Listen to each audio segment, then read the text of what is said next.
আচ্ছা দেখ,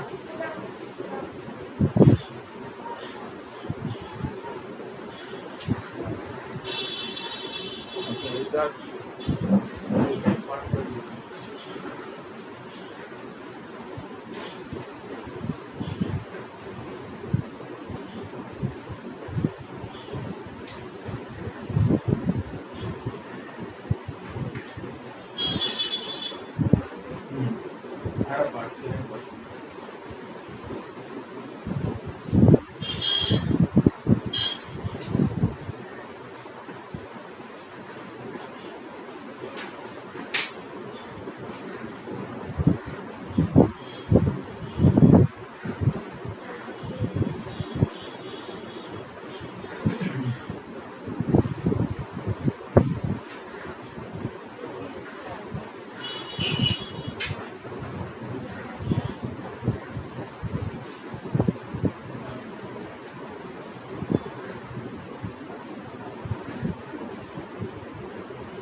আচ্ছা দেখ, আমরা তো একটা চ্যাপ্টার আমাদের হয়ে গেছে, কোশ্চেন আনসারে করিয়েছি, সব কিছুই করিয়েছি। এবারে আমরা ফিজিক্যাল কেমিস্ট্রির সেকেন্ড চ্যাপ্টার যেটা, সেটা শুরু করছি। এটা অনেক বড় চ্যাপ্টার, অ্যাকচুয়ালি দুটো চ্যাপ্টার, দুটো না তিনটে চ্যাপ্টারের মতোই আর কি এটা কন্টেন্ট। তো এটা সেই জন্য আগে আগে এটা শেষ পরের দিকে আছে, কিন্তু এটা সেই জন্য আগে আগে আমরা পড়িয়ে নিচ্ছি, পরে পড়াতে গেলে বড় অসুবিধা হয়, এত বড় চ্যাপ্টার। তো চ্যাপ্টারটা হচ্ছে সারফেস কেমিস্ট্রি। মানে আমাদের নেচারে কিছু ফেনোমেনা আছে, সেই ফেনোমেনাগুলোতে শুধুমাত্র একটা সাবস্ট্যান্সের শুধু সারফেসটাই রেসপন্সিবল হয়, সারফেসের মলিকিউলগুলোই শুধু সেই প্রপার্টিতে পার্টিসিপেট করে, কিন্তু বাল্ক মলিকিউল মানে ইন্টিরিয়ার ভিতরের মলিকিউল কোনো রকম পার্টিসিপেট করে না সেই ফেনোমেনাগুলোতে। তো সেই তাদের যে কেমিস্ট্রি সেটাকে বলে কি না সারফেস কেমিস্ট্রি। যেমন তুই এখানে দেখতে পাচ্ছিস যে এখানে একটা বাঁদিকের ছবি আছে, এই উপরে যে লাল লাল মতো রয়েছে এইগুলো উপরের গুলো, এগুলো হচ্ছে সারফেস মলিকিউল। আবার ভিতরের গুলো যেগুলো, এগুলো হচ্ছে বাল্ক, এই ভিতরের গুলো হচ্ছে বাল্ক, আর এটা হচ্ছে সারফেস।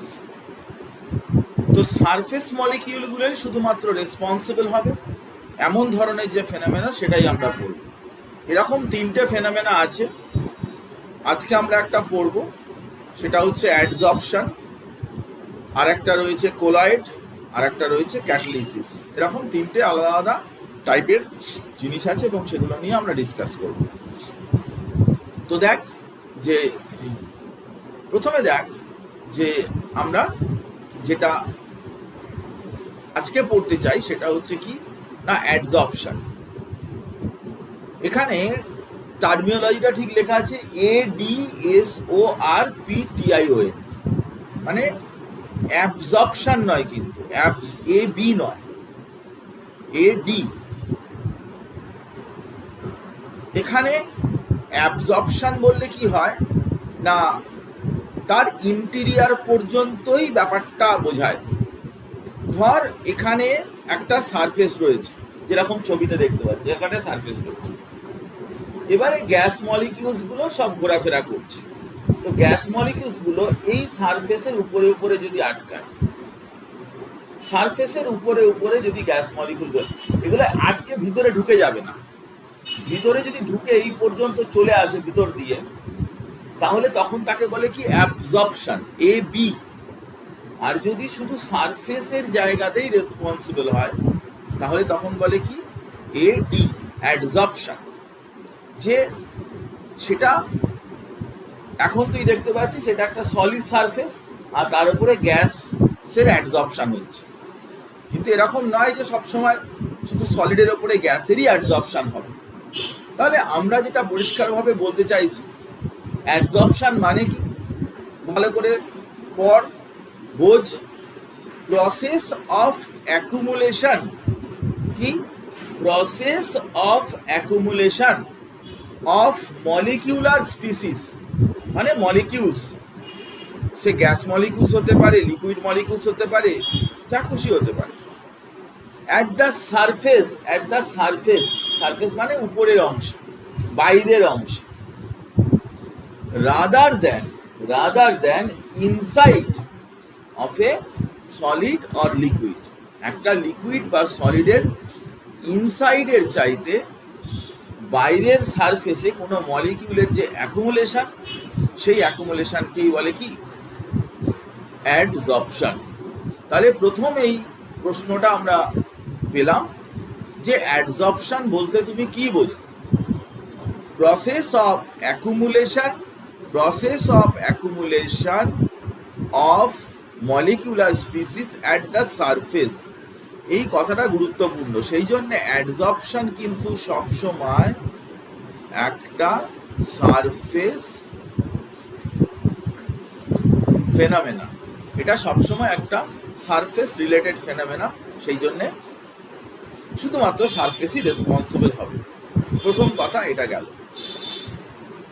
এবার দেখ যে আমরা অ্যাডজর্পশন কত রকমের হতে পারে, কি কি টাইপের হতে পারে।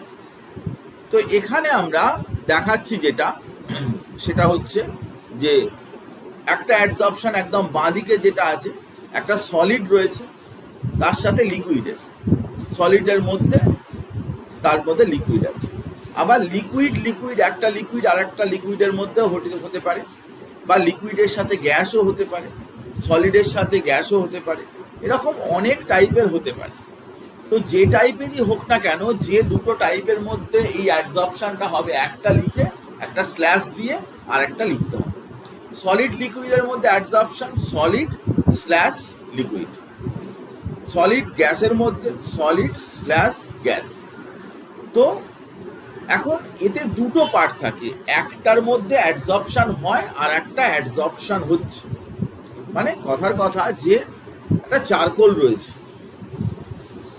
তার উপরে অ্যামোনিয়া গ্যাস ঘুরে বেড়াচ্ছে। তো তার মানে দুটো জিনিস থাকতে হবে এখানে, একটার উপরে হবে, চারকোলের উপরে কে আটকাবে? Ammonia gas. তার প্যালাডিয়াম আছে, তার উপরে হাইড্রোজেন গ্যাস আটকাচ্ছে। তো সেই জন্য দু রকমের জিনিস থাকতে হবে, একটা সলিড আর একটা গ্যাস হতে পারে, গ্যাস লিকুইড হতে পারে, ইভেন লিকুইডও হতে পারে যদি আলাদা ডেনসিটি হয়। এখানে লিকুইড দেখানো রয়েছে আলাদা ডেনসিটি। তেল আর জল, হ্যাঁ ওটা অ্যাডজর্পশন হয় না ওখানে, ওটা অন্য জিনিস হয়, ইমালশন পরে বলবো। তো ইমালশন আমাদের আছে সিলেবাসে। এটা হয়তো ক্লোরোফর্ম ইথাইল অ্যালকোহল বা ক্লোরোফর্ম জল, এরকম টাইপের ইমমিসিবল লিকুইড, কিছু কিছু মলিকিউল ওখানে কি আটকায়, সারফেসে আটকায়। তো এখন অ্যাডজর্পশন এরকম ভাবে আমরা অ্যাডজর্পশন টাইপগুলোকে আমরা এক্সপ্লেন করি। এবারে খুব গুরুত্বপূর্ণ বিষয় সেটা হচ্ছে কি না, অ্যাডজর্পশন যখন হয় তখন দুটো টার্ম আমাদের ভালো করে জানতে হবে। তুই ভালো করে এই ছবিটা দেখ, এই ছবিটায় তুই কি দেখতে পাচ্ছিস? দেখতে পাচ্ছিস যে একটার সারফেসের উপরে আর একটা এসে আটকাচ্ছে। তুই ভালো করে যদি দেখিস সেখানে দেখতে পাবি যে একটাকে বলছি কি অ্যাডজর্বেন্ট, যার উপরে আটকাচ্ছে তাকে বলে কি অ্যাডজর্বেন্ট, আর যেটা আটকাচ্ছে তাকে বলে অ্যাডজর্বেট। একটা হচ্ছে অ্যাডজর্বেট আর একটা হচ্ছে অ্যাডজর্বেন্ট। এখন আমরা এই যে কোনো অ্যাডজর্পশনের ক্ষেত্রে আমাদের এই দুটো টার্মিনোলজি কি না, অ্যাডজর্বেন্ট আর অ্যাডজর্বেট। যার উপরে আটকায় সেটা হচ্ছে বেন্ট, যেটা আটকায় সেটাকে বলে কি অ্যাডজর্বেট। বোঝা গেছে? আচ্ছা, আমরা সিম্পল এক্সাম্পল দিই। ধর আমরা চক দিয়ে বোর্ডের উপরে লিখছি। তো চকটা বোর্ডের সারফেসের উপরে চকের গুঁড়োগুলো গিয়ে আটকাচ্ছে। বোর্ডও একটা সলিড, চকও একটা সলিড, কিন্তু ডিফারেন্ট তাদের মলিকিউলার কনস্টিটিউশন। তো চকটার উপরে এই বোর্ডটার উপরে, এটা হচ্ছে বোর্ড, তার উপরে কিন্তু চকের দাগ পড়ছে। দ্য সাবস্ট্যান্স হুইচ অ্যাডজর্ব, মানে বোর্ডটা কি করছে, অ্যাডজর্ব করছে কাকে, চককে। তাহলে বোর্ডটাকে কি বলবো, অ্যাডজর্বেন্ট, বোর্ডটাকে বলা হবে অ্যাডজর্বেন্ট। আর চকের সাবস্ট্যান্স হুইচ ইজ বিং অ্যাডজর্ব, যে সাবস্ট্যান্সটা অ্যাডজর্ব হচ্ছে, যে সাবস্ট্যান্সটা ওর গায়ে লাগছে তাকে আমরা কি বলবো, অ্যাডজর্বেট। তাহলে বোর্ডের উপরে যদি আমি চকের দাগ দিই তাহলে বোর্ডটা হবে অ্যাডজর্বেন্ট, আর চকের দাগ বা চক এর গুঁড়োগুলো সেগুলো হবে কি, অ্যাডজর্বেট। তো এইভাবেই জাস্ট আমাদের মনে রাখতে হবে অ্যাডজর্বেট কোনটা, অ্যাডজর্বেন্ট কোনটা। এটা কিন্তু উল্টোপাল্টা হলে কোশ্চেন অ্যান্সার ভুল হয়ে যাবে, কোশ্চেন অ্যান্সার করতে গেলে গন্ডগোল হবে। তো এটা এইভাবেই কিন্তু বলতে হবে।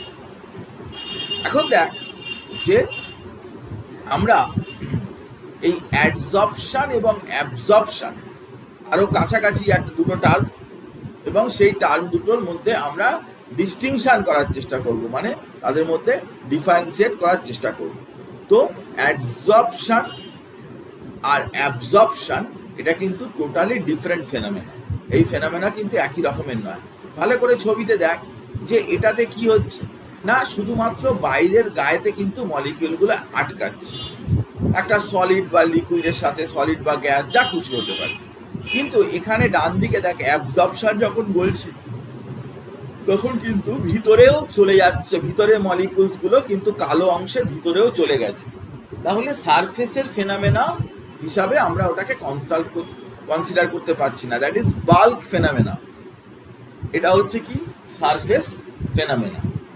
যেমন ধর আমরা একটা চক ইঙ্কের মধ্যে ডুবিয়েছি, চকটা ইঙ্কের মধ্যে ডোবানোর পরে আমরা কি দেখতে পাচ্ছি না, তুই যদি ভালো করে দেখিস তাহলে দেখতে পাবি কি না, সেখানে বাইরের যে গায়েতে দুটো জিনিস এখানে ভালো করে লক্ষ্য করার মতো বিষয়।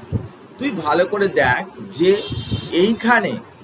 এইখানে কি হয়েছে, বাইরের গায়েতে কিন্তু ইঙ্ক মানে হচ্ছে ডাই, কালারটা যেটা এখানে, এইখান থেকে এই পর্যন্ত ভিতরে একটা অংশ আছে যেটা এখন একটু ভেজা ভেজা লাগছে। সেটা কি না, সেটা হচ্ছে কি না, যখন আমরা কোনো কালার রং দেখি, রঙের মধ্যে দুটো জিনিস থাকে, একটা কি সলভেন্ট, টারপেন্টাইন অয়েল বা স্পিরিট এরকম টাইপের থাকে, আর একটা কি থাকে না ডাই, যেটা colour, blue colour, green colour, red colour, আর একটা হচ্ছে ডাই থাকে। তো এই যে পার্টটা যেটা কিনা সলভেন্ট, সেই পার্টটা কিন্তু কি হয়েছে, সলভেন্ট পার্টটা কিন্তু অ্যাবজর্পশন হয়েছে, কিন্তু ডাই পার্টটা যেটা সেটা কি হয়েছে না, অ্যাডজর্পশন হয়েছে। মানে একসাথেই দুটো ফেনোমেনাকে আমরা এক্সপ্লেন করতে পারি। তো আমরা কি করেছি, আমরা চকটাকে নিয়ে রঙের মধ্যে ডুবিয়েছি, তো তাতে যে ডাইটা যেটা, যার কালার যেটা, অরিজিনালি কালার যেটা, সেই কালারটা কিন্তু বাইরের গায়েতে দেখা যাচ্ছে, কিন্তু সলভেন্টটা যেটা সেটা কিন্তু ভিতর পর্যন্ত চলে গেছে, যেটা আমরা দেখতে পাচ্ছি যে বাইরের গায়েতে কিন্তু দেখ যে সেখানে ডাইটা কিন্তু ভিতরে খানিকটা সলভেন্ট চলে এসছে, খানিকটা অংশ, পুরোটা না হলেও খানিকটা অংশ কিন্তু চলে এসছে। তো এখান থেকে আমরা একটা হচ্ছে কালার কম্পোনেন্ট ডাই, সেটার কি হয়েছে অ্যাডজর্পশন, কিন্তু আর একটা হচ্ছে কি সলভেন্ট কম্পোনেন্ট, সেটার হচ্ছে অ্যাবজর্পশন। আজকে তুই দেখ যে আমরা এখানে দেখতে পাচ্ছি যে এয়ার রয়েছে, এই কন্টেনারটা উপরে এয়ার রয়েছে, এয়ারের মধ্যে কি আছে না, ধরে নিলাম ময়েশ্চার আছে, মানে ওয়াটার ভেপার রয়েছে, আর নিচে যে সাদা গুঁড়ো রাখা রয়েছে এই অংশে, এটা এই সাদা গুঁড়ো, এটা ধর ক্যালসিয়াম ক্লোরাইড, সাদা গুঁড়ো রাখা রয়েছে। তো এই ক্যালসিয়াম ক্লোরাইড যখন আমরা রাখছি, তো কিছু সময় বাদে কি হবে না, এই ওয়াটার মলিকিউলগুলো, ধর সিলিকা জেল, ধরে নে এটা সিলিকা জেল, ক্যালসিয়াম ক্লোরাইড ভুল বলেছি, সিলিকা জেল বললাম, অ্যাডজর্পশনটা দেখাচ্ছি তারপরে অ্যাবজর্পশন বলছি। তো যদি ওটা সিলিকা জেল হয়, সাদা যে জিনিসটা যেটা দেখিয়েছিলাম, যদি ওটা সিলিকা জেল হয়, সিলিকা জেলের কি হয় না অ্যাডজর্পশন হয়, মানে বাইরের গায়েতেই শুধুমাত্র আটকায়, ভিতরে অংশে কোনোভাবেই ওয়াটার মলিকুল ঢুকতে পারে না। তাহলে সিলিকা জেলের কি হলো অ্যাডজর্পশন, এডি অ্যাডজর্পশন। তো আমরা এখানে দেখতে পাচ্ছি যে সিলিকা জেল, কিন্তু ধরা যাক এটা ক্যালসিয়াম ক্লোরাইড, এবারে ধর ক্যালসিয়াম ক্লোরাইড। তো ক্যালসিয়াম ক্লোরাইড হলে কি হবে, ক্যালসিয়াম ক্লোরাইড কিন্তু পুরো ওয়াটার মলিকুলটাকে কি করে নেয়, অ্যাবজর্ব করে নেয়। ওয়াটার মলিকিউলগুলো একদম ভিতরে পর্যন্ত ঢুকে যাচ্ছে, দেখ ওয়াটার মলিকিউলগুলো আর দেখতেই পাবি না তুই, একদম ওর ক্যালসিয়াম ক্লোরাইডের মধ্যেই চলে যাচ্ছে। তাহলে এটা কিন্তু পরিষ্কারভাবে বোঝা গেল যে আমাদের যে নর্মাল যে ফেনোমেনা আছে সেই ফেনোমেনার মধ্যেই কিন্তু অ্যাডজর্পশন এবং অ্যাবজর্পশন দুটোই দু রকমেরই ফেনোমেনা রয়েছে, এবং এখানে আমরা দুটো ফেনোমেনা নিয়ে আলোচনা করলাম। সিলিকা জেলে ময়েশ্চারের প্রেজেন্সে রেখে দিলে অ্যাডজর্পশন হয়, ক্যালসিয়াম ক্লোরাইড যদি ময়েশ্চারের প্রেজেন্সে রেখে দিই তাহলে সেটা কি হয়, অ্যাবজর্পশন, এবি অ্যাবজর্পশন। তো আমরা অ্যাবজর্পশন এবং অ্যাডজর্পশনের মধ্যে একটা পার্থক্য দেখেছি যে বাল্ক ফেনোমেনা এবং সারফেস ফেনোমেনা। এছাড়াও অ্যাডজর্পশন এবং অ্যাবজর্পশনের মধ্যে আরো বিভিন্ন রকমের ডিফারেন্স আছে, যেটা আমাদের পরীক্ষার সময় লিখতে হয়। তার কিছু কিছু জিনিস আমি এক্সপ্লেন করছি। অ্যাবজর্পশন এটা বাল্ক ফেনোমেনা, ওটা সারফেস ফেনোমেনা। অ্যাডজর্পশন এ নিয়ে কোনো বক্তব্য নেই, কারণ অলরেডি আমরা এটা নিয়ে বলছি। এখানে আরো একটা ইউনিফর্ম ডিস্ট্রিবিউশন। ইউনিফর্ম ডিস্ট্রিবিউশন মানে হচ্ছে কি না উপরে নিচে সব জায়গাতেই একই রকমের। তুই বলবি যে চকটা যখন ডুবিয়েছিলেন ভিতরের খানিকটা দূর পর্যন্ত গিয়েছে, আর তো যায়নি না। আমরা যদি চকটাকে ডুবিয়ে অনেকক্ষণ পর্যন্ত রেখে দিই তাহলে একটা সময় আসবে যে সময় কিনা পুরো চকের জায়গাটায় ভিতরে সলভেন্টটা ঢুকে যাবে, হয়তো ডাইটা ঢুকবে না কিন্তু সলভেন্টটা ভিতরে। মানে যখন অ্যাবজর্পশনের কথা বলা হচ্ছে, when we consider about absorption, then the whole part should be homogeneous after a finite time. তুমি হয়তো সঙ্গে সঙ্গে ডুবিয়ে তুলে নিলেই হয়তো ওই এফেক্টটা পাবে না, কিন্তু একটা সময় বাদে, একটা পার্টিকুলার টাইম বাদে আলটিমেটলি আমরা দেখব কি না সমস্ত জায়গায় ইউনিফর্মলি ডিস্ট্রিবিউট হয়েছে। কিন্তু ডাইটা যেটা ওটা কিন্তু শুধু সারফেসেই থাকবে, ওটা কিন্তু ভিতর পর্যন্ত যাবে না। এখন তুই বলবি যে কেন যাবে না, বেশ করবে যাবে, আমি বলছি যাবে, কিন্তু আমি বলেছি যে এগুলো রাগের ব্যাপার নেই, আমরা এ নিয়ে বলবো যে কেন যাবে না, ডাইটা কেন যাওয়ার কথা না, ইত্যাদি ইত্যাদি সমস্ত কথাই বলবো।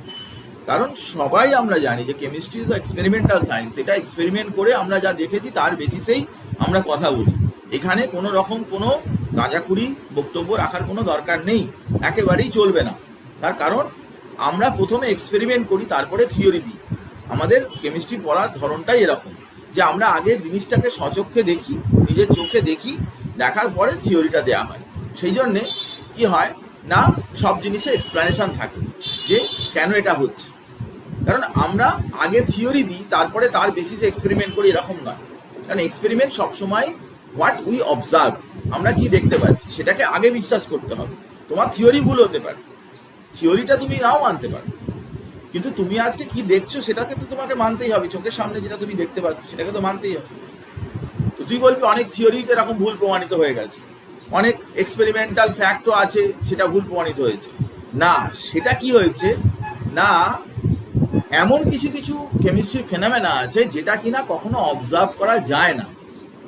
ধর অ্যাটমিক স্ট্রাকচারের থিওরি বারবার পরিবর্তন হয়েছে, তো এটা তো এক্সপেরিমেন্ট করেই পাওয়া। রাদারফোর্ড এক্সপেরিমেন্ট করেছে, বোর এক্সপেরিমেন্ট করেছে, কিন্তু ওই এক্সপেরিমেন্টটা কিন্তু অন্যরকম। ওই এক্সপেরিমেন্টের সাথে এসব এক্সপেরিমেন্ট গুলিয়ে ফেললে হবে না। কারণ কিছু এক্সপেরিমেন্ট আছে যেটা আমরা কোনোদিনই কিন্তু চোখে দেখতে পাবো না। কথাটা বোঝা গেছে? যে আমরা কোনোদিনই এটা বুঝতে পারবো না যে ইলেকট্রন এরকম ভাবে ঘুরছে, এটা দেখতে পাবো না, এটা কোনোদিন সম্ভব নয়। ইভেন আলট্রা মাইক্রোস্কোপেও এটা আইডেন্টিফাই করা সম্ভব নয় যে ইলেকট্রনটা ঠিক কিভাবে ঘুরে বেড়াচ্ছে। এত ছোট পার্টিকেল যে সেটা অ্যাটমই এত ছোট, 10⁻⁻10 সেন্টিমিটার যার ডাইমেনশন, তার মধ্যে আবার একটা ইলেকট্রন সে আবার কিরকম ভাবে ঘুরছে এটা কিন্তু কখনোই তুমি অবজার্ভ করতে পারবে না। সেই জন্যে আমরা যখন অ্যাটমিক স্ট্রাকচার বা কেমিক্যাল বন্ড বা এইসব জায়গায় যখন এক্সপেরিমেন্ট করি তখন এক্সপেরিমেন্টে যেটা বেরিয়ে আসে সেটা কিন্তু ওই জিনিসটাকে আমরা চোখে দেখি না, রাদার ওদের কিছু ফেনামেনা আমরা দেখতে পাই, তাই না? যেরকম ধর কেউ বললো যে স্যার আপনি কি রবীন্দ্রনাথকে দেখেছেন? আমি তো বলবো না দেখিনি, রবীন্দ্রনাথ তো মারা গেছেন, তখন আমি তো জন্মেছি তারা অনেক আগেই মারা গেছেন, রবীন্দ্রনাথকে দেখেন। তখন সে বললো যে স্যার রবীন্দ্রনাথ কি সত্যিই ছিলেন? আমার তো মনে হয় ছিলেন না, রবীন্দ্রনাথ বলে কেউ ছিলেন না, এটা ঢপবাজি করা কথা। তখন আমি বলবো দেখ, এত কিছু লিখেছেন, এত গান লিখেছেন, এত কবিতা গল্প ইত্যাদি লিখেছেন, এগুলো তাহলে কে লিখলো? তাহলে উনি ওনার থাকার প্রমাণ আমরা অন্য কিছুর মাধ্যমে পাচ্ছি, ওনাকে ডাইরেক্ট আমি দেখতে পাচ্ছি না, ওনার ছবি দেখতে পাচ্ছি, এসব দেখতে পাচ্ছি। তাহলে ইলেকট্রনকে তুমি ডাইরেক্ট দেখতে পাচ্ছ না, কিন্তু ইলেকট্রনের কিছু ফেনোমেনা আছে, স্পেকট্রা, ইলেকট্রন জাম্প করলে কেমন হয়, ইলেকট্রন বন্ড করলে কেমন হয়, ইলেকট্রন এনার্জি ছাড়লে কেমন হয়, সেগুলোকে আমি দেখতে পাই, স্পেকট্রা মানুষ দেখতে পায়।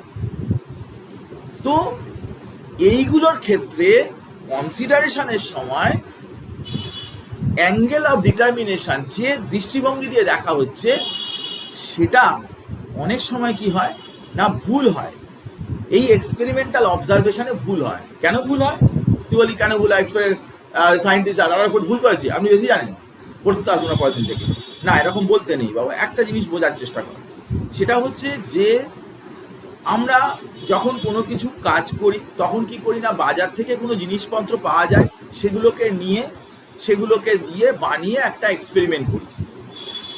কিন্তু এইসব যে সায়েন্টিস্ট যখন কাজ করে গেছে, যে সময় কাজ করেছে, তখন না ছিল কম্পিউটার, না ছিল সফিস্টিকেটেড ইনস্ট্রুমেন্ট, না ছিল স্পেকট্রাল অ্যানালিসিস করার যন্ত্র, কিছুই ছিল না।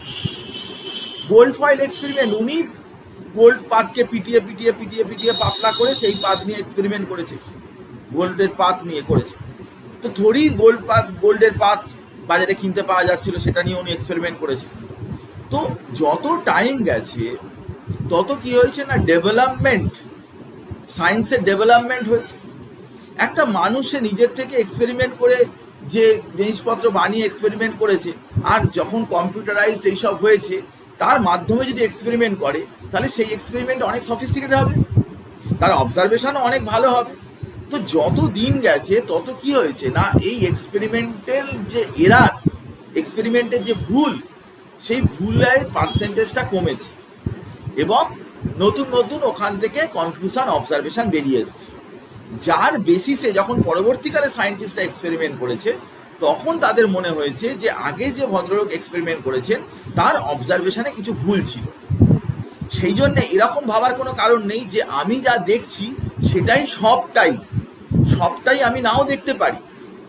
কথাটা বোঝার চেষ্টা করতে হবে যে আমার চোখে সবটা ধরা নাও পড়তে পারে। আমি কোনো লাইট দেখছি, তো সব ওয়েভলেন্থের লাইট আমি নাও দেখতে পারি, আমার চোখে নাও পড়তে পারে। সেই জন্যে যা আমরা অবজার্ভ করছি সেটাই টোটাল ব্যাপারটা কিন্তু সবসময়ের জন্য ঠিক না। তো অ্যাবজর্পশনের ক্ষেত্রে ইউনিফর্ম ডিস্ট্রিবিউশন, সেটা একটা সময় বাদে গিয়ে অ্যাবজর্পশনে ইউনিফর্ম ডিস্ট্রিবিউশন হয়, যেটা একটা খুব ইম্পর্টেন্ট পয়েন্ট। কিন্তু নন ইউনিফর্ম ডিস্ট্রিবিউশন মানে ডাই তখন কিন্তু উপরেই শুধু আটকায়, ভিতরে ডাইটা ঢোকে না, নীল কালার ব্লু কালারটা ভিতরে ঢোকে না। এটাতে neither exothermic or endothermic. Absorption যখন হয় তখন হিট বেরোয় না, হিট অ্যাবজর্বও হয় না, এক্সোথার্মিক বা এন্ডোথার্মিক কোনোটাই হয় না। কিন্তু অ্যাডজর্পশন কি হয় না, সবসময় কিন্তু অ্যাডজর্পশন এক্সোথার্মিকই হয়। এটা আমরা একটু বাদে গিয়েও আরো ডিটেলে আসছি। Rate of absorption, uniform rate, absorption সবসময় একই রকম রেটে চলে, তার কখনো বেশি কখনো কম, এরকম কখনো হয় না। কিন্তু অ্যাডজর্পশন কি হয়, র্যাপিড ইন দ্য বিগিনিং, কিন্তু ফলস ডাউন ল্যাটার, মানে পরবর্তীকালে সেটা কিন্তু কমে যায়। এখন তুই বলবি কেন? আজকে ধর একটা ঘরের মধ্যে পরীক্ষা হবে, তো আমাদের এখন তো করোনা ফরোনা এইসব ঘরের মধ্যে পরীক্ষা হচ্ছে না, এখন তো নিজের বাড়িতেই পরীক্ষা হচ্ছে যাকে। তো আমরা এরকম অনেক সময় এরকম হতো যে স্কুলে সব পরীক্ষা দিতে গেছি, তোমাদের 9 নম্বর ঘরে পরীক্ষা হবে, সব দৌড়ে 9 নম্বর ঘরের সামনে চলে গেলাম। তোমাদের 9 নম্বর ঘরে পরীক্ষা হবে, 9 নম্বর ঘরে জানলা ফাল্লা দিয়ে দেখছি। প্রথমেই দেখার ইচ্ছা কি, সিট নাম্বারগুলো মারা আছে কিনা, রোল নাম্বার দিয়ে দিয়ে মারা আছে কিনা। আরে বাস, কোনো রোল নাম্বার দেওয়া নেই, তার মানে যে যেখানে খুশি বসতে পারবে। যাও, তোমরা কেউ ডিস্টার্ব করো না, যাও তোমরা গিয়ে প্রত্যেক বেঞ্চে 2 জন করে বসবে, এপাশে একজন এপাশে একজন, কোনো সিট নাম্বার মারা নেই। প্রথমে যে ঢুকছে তার কাছে অ্যাভেলেবেল স্পেস প্রচুর, অপশান প্রচুর, ঝাঁপিয়ে পড়বে। কোথায়? শেষের দিকে গিয়ে বসবে, কোণের দিকে চাক বেঁধে গেল, সামনে 4টে বেঞ্চ ফাঁকা, পিছনে 4টে বেঞ্চে সব, এই আমি এখানে বসেছিলাম, আমি যাবো না, না না আমি এখানে বসে, কি রে তুই এরকম করছিস কেন, জানা তুই বাবা সামনে অত জায়গায়, তুই জানা আমি আগে বসেছিলাম, না না না না, এরকম শুরু হয়ে গেল। তো পিছনে দেখা যাচ্ছে সব চাক বেঁধে রয়েছে, কেউ নিজের জায়গা ছাড়ছেই না, এরকম করছে, সামনের বেঞ্চে কেউ বসছেই না। কয়েকজন আর কি একটু অতিরিক্ত ভালো স্টুডেন্ট, এরকমও থাকে সব সময়, বেশি কথা বলে না, বেশি তাকায় না এদিক ওদিক, এরকম ধরনের খুব ভালো এরকম থাকে, একদম সামনে বসে ঘড়ি টড়ি দেখছে, খুব সিনসিয়ার আর কি। আমি এরকম টাইপের নই, তো বলেই দিলাম আগে থেকে, হ্যাঁ এরকমভাবে বসছে, তখন স্যার আসবে। এই তোরা না খুব ডিস্টার্ব করিস না রে, তোরা এমন করিস না, কনসেন্ট্রেট কর না বাবা, কনসেন্ট্রেট কর না, যা পড়েছিস সেগুলো ভাব না, কেন এরকম করিস, হ্যাঁ এক্ষুনি আন্টি আসবে, চুপ কর না বাবা, বলে শুরু হয়ে গেল। ওরা তো ওদিকে চিৎকার কাজা, এই তুই চুপ কর তো, বেশি হলো, ওদিকে শুরু হয়ে গেল। এবারে এলেন স্যার বা ম্যাডাম যাই হোক, এলেন, এসে দেখলেন সামনে ফাঁকা 4টে বেঞ্চ, পিছন থেকে এই ইউ ইউ চলে এসো, এই তোকে ডাকছে রে, না না ওকে না তোমাকেই ডাকছি, পিছনের দিকে পিছনের দিকে কাকে ডাকছে রে ভাই, আমাকেই, এই ছেড়েছে, তুমি এখানে বসো। স্যার আমি এখানে ভালো আছি, না সে তো জানি তুমি ভালো আছো, তুমি এখানে চলে এসো, পিছন থেকে চলে এসো, পিছন থেকে। সামনে টেনে টেনে সব আসতে চাইছে না, টেনে টেনে এখানে এখানে এখানে এখানে করে বসানো হলো। তো দেখা যায় যে অতিরিক্ত লাভ করতে গেলে প্রবলেমটা বেশি হয়ে যায়, একেবারে পিছনে গিয়ে বসতে নেই, সবসময় দৃষ্টিটা পিছনে গিয়ে পড়ে, মাঝামাঝি জায়গায় বসবি, কেউ টাচ করবে না, কেউ তোকে কিছু করবে না, মাঝামাঝি, সামনে কিছু ফাঁকা, পিছনে কিছু, পিছনে বসতে যাবি দেখবি টেনে সামনে পাঠিয়ে দেবে। তো মাঝামাঝি জায়গায় দেখবি স্কুলের ক্লাসে সবসময় মাঝামাঝি জায়গায় বসাটা মানে বেস্ট জায়গা, আমরা সবসময় মাঝামাঝি জায়গায় বসি। পড়া ধরবে, তুমি বলো, সামনে থেকে হয় শুরু করবে, এই পিছনে একদম লাস্ট বেঞ্চে কর্নারে, বড় কথা বলো, তুমি বলো, পারবে না, নেক্সট নেক্সট নেক্সট করে করে এরকম ঘুরে ঘুরে যখন তোর কাছে আসবে ততক্ষণে ঘন্টা পড়ে যাবে, আবার সামনে থেকে যখন যাবে নেক্সট নেক্সট নেক্সট নেক্সট করে করে যাবে, ঘন্টা পড়ে যাবে। সামনে বসাও বিপদ, পিছনে বসাও বিপদ, মাঝামাঝি জায়গায় কোনো চিন্তা নেই, সামনে কিছু আছে পিছনে কিছু আছে, আরামসে থাকা যায়, নিশ্চিন্তভাবে থাকা যায়। এগুলো মানে সবসময় আমরা নিজেরা কলেজ লাইফে স্কুল লাইফে লক্ষ্য করেছি, আর এখন তো টিচার হয়ে তো লক্ষ্য করছি। হ্যাঁ, যদি ক্লাসে একটা প্রশ্ন ছুড়ে দেওয়া হয় যে আচ্ছা বলো তো একটা ইনার্ট গ্যাসের নাম বলো, স্যার বলবো sir sir sir please sir আমি বলবো, এর মানে কি, এই কথাটার মানে কি, সাইকোলজিক্যাল ব্যাপারটা কি, ওর কি খুব বলার ইচ্ছা? আসলে না, ওর খুব বলার ইচ্ছা নয়। আসলে ওকে যদি আমি ধরি, ও যদি একটা কোশ্চেনের উত্তর দিতে পারে, বাকি ক্লাসটা ও শান্তিতে বসে থাকতে পারবে, কারণ অলরেডি আমি একটা দিয়েছি, আমার আর দেওয়ার চাপ নেই। কারণ পরে তো আরো কঠিন প্রশ্ন আসতে পারে, তখন তো চাপ হয়ে যেতে পারে, তখন যদি আমাকে ধরে, অ্যাটলিস্ট আমি একটা কোশ্চেনের অ্যান্সার দিয়ে শান্তিতে ক্লাসে বসে থাকতে চাই। তো মানুষ শান্তি চায়, সেই জন্যে ওই কোশ্চেন জিজ্ঞাসা করে যদি সহজ কোশ্চেন হয়, স্যার স্যার স্যার স্যার আমি বলবো হিলিয়াম নিয়ান আর্গন টিপটা যে, আরে একটা বল, হিলিয়াম নিয়ান আর্গন টিপটা আমি স্যার বলতে যাচ্ছি, এরকম করে শুরু হয়ে যায় ক্লাসের মধ্যে। তো এই ক্লাসের মধ্যে যখন অ্যাভেলেবেল স্পেস যখন বেশি থাকে, তখন কিন্তু স্টুডেন্টরা ঝাঁপিয়ে পড়ে সেখানে বসার জন্য। কিন্তু যখন অ্যাভেলেবেল স্পেস নেই, যখন একটাই জায়গা রয়েছে, দুটো জায়গা রয়েছে, তখন সে মন মেজাজ খারাপ, সামনে একটু দেরি করে এসছে, মাকে বলেছিলাম তাড়াতাড়ি ভাত দিতে, কিছুতেই দিল না। মাটা না শুনছো, আমার সামনে বেঞ্চে বসতে হলো মায়ের জন্য, এই মায়ের দায়ী হোক, আমার পরীক্ষা খারাপ হোক, আমি গিয়ে মাকেই বলবো। সবাই কিরকম পিছনে বসে টুকছে বাবা, আমি একটা দেখতে পাচ্ছি না। এই তোরা একটু বললা রে, এই কথা বলছে কেন, সঙ্গে সঙ্গে খ্যাক খ্যাক করে উঠবে। তো এই করে আমার পরীক্ষাটা বাজে হয়ে গেল। সব কিছুর পিছনে মা দায়ী, আমি সারা বছর পড়িনি সেই জন্য দায়ী না, মা দায়ী। বাবার স্কুটারে হাওয়া নেই, এই নেই ওই নেই, বাবা পৌঁছতে গিয়ে দেরি করে দিল, এইসব বাবা দায়ী। এইসব করতে গিয়ে আমার পরীক্ষা খারাপ হয়ে, আমি পড়িনি, কোনো ব্যাপার নেই, ওরাই দায়ী। তো যখন due to availability of surface area, availability অনেক বেশি, তো র্যাপিড, কিন্তু এন্টায়ার সারফেস এরিয়া যখন অকুপায়েড হয়ে যায়, বেশিরভাগ জায়গায় অকুপায়েড, তো রেটটা কিন্তু ফল করে যাবে, রেটটা ডাউন হবে। এখানে কিন্তু এ অ্যাবজর্পশন কিন্তু সারফেস এরিয়ার উপরে ডিপেন্ডই করবে না, কারণ ওটা তো সারফেস ফেনোমেনা না, ওটা তো সারফেস রিলেটেড কোনো ব্যাপার না, তো ডিপেন্ড করবে না। বাট এটা কিন্তু সারফেস এরিয়া কতটা রয়েছে তার উপরে ডিপেন্ড করবে, সেটা নিয়েও আমরা একটু বাদে বলছি। তো আমরা আলোচনা করছিলাম যে অ্যাবজর্পশন ও অ্যাডজর্পশন কত ইজি ব্যাপার। দেখ, এটা bulk phenomena, surface phenomena, uniform non uniform, exothermic বা এন্ডোথার্মিক হিট বেরোতে পারে, অ্যাবজর্ব হতে পারে। এতে শুধুমাত্র অ্যাডজর্পশনে হিট বেরোবে, ইউনিফর্ম রেটে হবে, এটা র্যাপিড প্রথমে হবে, তারপরে আস্তে আস্তে ফল করে যাবে। হ্যাঁ, এটা সারফেস এরিয়ার উপর ডিপেন্ড করবে, এটা সারফেস এরিয়ার উপর ডিপেন্ড। এগুলো তো পড়তে হবে না, বাড়িতে গিয়ে পড়তে লাগবে না। অ্যাকচুয়ালি বইয়ের মতো ভার্সান যখন লিটারেচার ফলো করতে যাবি না, তখনই হচ্ছে তোর প্রবলেম হবে। তুই এসব ভাববি না, সেন্টেন্স কমপ্লিট করতে হবে এসব ভাববি না, একদম কেমিস্ট্রিতে এসব চলে না। এখন কেমিস্ট্রিটা খুব মডার্নাইজড হয়ে গেছে, একদম ইম্পর্টেন্ট টার্মিনোলজি শুধু লিখে দে। Absorption is such a phenomena that depends, that called as bulk phenomena, এরকম বড় লম্বা দৌড় লিখলি, এসব লিখে কোনো লাভ নেই। ওই বাল্ক ফেনোমেনা ওই কথাটাই পড়বে, এটা সারফেস ফেনোমেনা এই কথাটাই পড়বে, এতে কোনো লাভ নেই। আমরা যখন পরীক্ষা দিতাম তখন এরকম হতো, সবে আধ ঘন্টা হয়েছে, স্যার লুজ সিট, রে কি করছিস রে, পুরো নিজে একটু গুনে নিবি, আমার তো 4-5টা পেজ বাকি, কি রে আই বস কি করছো তুমি, কিভাবে লিখছো? না রে, কয়েকটা জানা এসেছিল, আমি ও একটু মানে বিনয়, কয়েকটা জানা এসেছিল, চেষ্টা করছি রে, এমন কিছু না, তোরাও লেখ পারবি। বলছিস কি, আমার তো এক পথে কিছু লেখা হয়নি।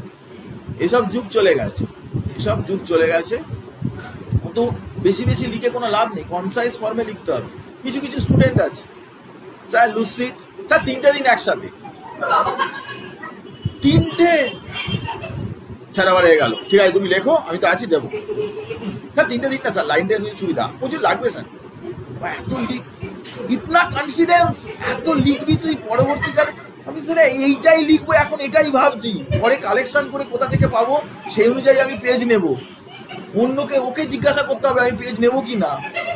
আর তুই 3খানা করছিস কি, ভাবা যাচ্ছে না। হ্যাঁ হ্যাঁ, না রে, একটু চেষ্টা করছি ভাই, এরকম করিস না, চেষ্টা করছি, হ্যাঁ নাম্বার তো পেতে হবে। বাবা, এরকম আমাদের হতো সব সময়। এখনই দেখবি তোরা আশেপাশে দেখতে পাই, পরীক্ষা দিতে গেলে এসব দৃশ্য খুব কমন ফেনোমেনা।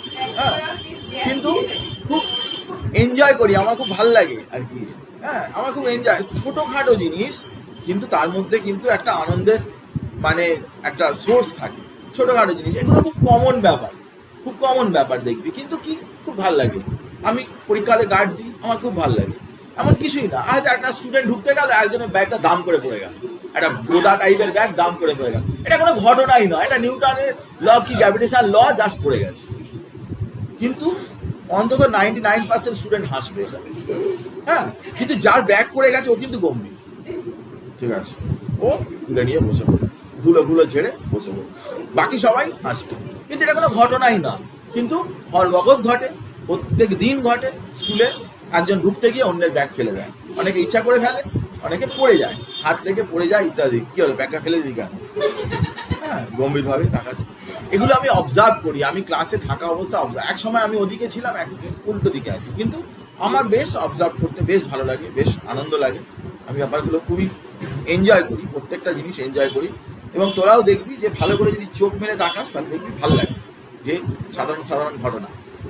এখন আমরা চলে আসছি অ্যাবজর্পশন অ্যাডসর্পশনের মধ্যে ডিফারেন্স তো করলাম, কিন্তু খুব ইন্টারেস্টিং জায়গা যে কেউ বলতেই পারে যে অ্যাডসর্পশনটা হবে কেন, অ্যাডসর্পশন ফেনোমেনাটা হবে কেন?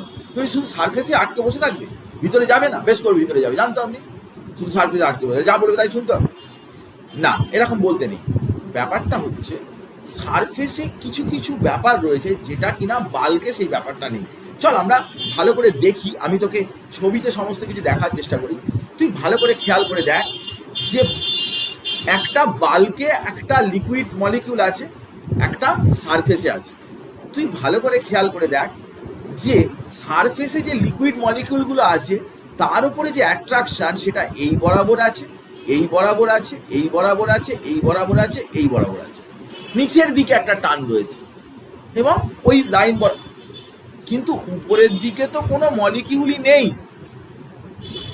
তাহলে উপরের দিকে যদি কোনো মলিকিউল না থাকে তাহলে ওর উপরে সমান অ্যাট্রাকশন নেই, ওর উপরে সমান অ্যাট্রাকশন, নিচের দিকে অ্যাট্রাকশন আছে কিন্তু উপরের দিকে যখন টেনে সমান অ্যাট্রাকশন করবে তা নেই। কিন্তু তুই এই মলিকিউলটা দেখ, এই ভিতরে মলিকিউলটা দেখ, তার চারিধারে তো লিকুইড মলিকিউল রয়েছে, তাহলে সব দিকে থেকে সমানভাবে অ্যাট্রাকশন করছে। তো এটাকে বলে কি আনব্যালেন্সড ফোর্স। এই যে সারফেসের যে মলিকিউলটা রয়েছে তার উপরে কিন্তু ব্যালেন্সড ফোর্স নয়, সব দিকে সমানভাবে ফোর্স মানে কি ব্যালেন্স। আমার একটা হাত ধরে কেউ এদিকে টানছে, আরেকজনে ইকুয়াল ফোর্স এদিকে টানছে, তার মানে আমি একই জায়গায় থাকবো, কিন্তু এদিকে কেউ টানছে তাহলে ওদিকে চলে যাবো। তাকে বলে আনব্যালেন্স, মানে আমাকে যে হাত ধরে টানছে তার ফোর্সটাকে আরেকজন ব্যালেন্স করতে পারছে না, আনব্যালেন্সড ফোর্স তখন তাকে বলে। তো এখানে কিন্তু ওই বিষয়টা কিন্তু চলছে যে সারফেসের যে মলিকিউল তার উপরে কিন্তু একটা আনব্যালেন্স ফোর্স থাকছে, উপরের দিকে যেহেতু কোনো মলিকিউল নেই, আনব্যালেন্স ফোর্স। এই যে মলিকিউলগুলো সব সাজানো রয়েছে, তাই দেখ যে সলিডের ক্ষেত্রে যে মলিকিউলগুলো রয়েছে বা এরকম চারকোল পার্কোল এই যে রয়েছে তার উপরে যে মলিকিউলগুলো রয়েছে তাতে দেখা যাবে উপরের দিকে একটা অ্যাট্রাকশন তার উপরে সবসময় থাকবে, কারণ ওদিকে কোনো মলিকিউল ছিল না, সেই জন্যে সবসময় উপরে আটকানোর একটা টেন্ডেন্সি থাকবে। কিন্তু ভিতরের মলিকিউলগুলো কাউকে টানবে না ধরে। উপরের মলিকিউলগুলো কি, যে লোকটা ডুবে যাচ্ছে সে একটা উপরের খড়কুটো বা কোনো কিছু আঁকড়ে ধরতে চাইবে না, তাহলে সারফেসের যে মলিকিউল সে তাকে তো টানছে নিচের দিকে, তাহলে উপরের দিকে তো কেউ টানার নেই। তো ও সবসময় কি চাইবে, বাইরে যদি কিছু পাই তাহলে তাকে ধরি।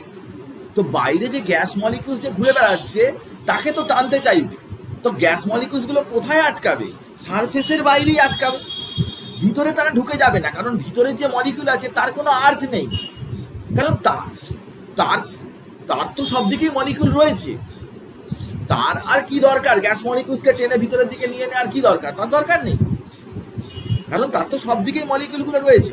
তো দিস ইজ ইম্পর্টেন্ট যে সারফেস মলিকিউলসের উপরে কিন্তু আনব্যালেন্সড ফোর্স থাকে। এই দেখ লিকুইড, তার উপরে কিন্তু গ্যাস মলিকিউলসগুলো আটকাচ্ছে, সলিডের উপরে গ্যাস মলিকিউলস, সবসময় সারফেসেই বিষয়টা হচ্ছে, কারণ সারফেসের মলিকিউলসের উপরে একটা আনব্যালেন্সড ফোর্স আছে।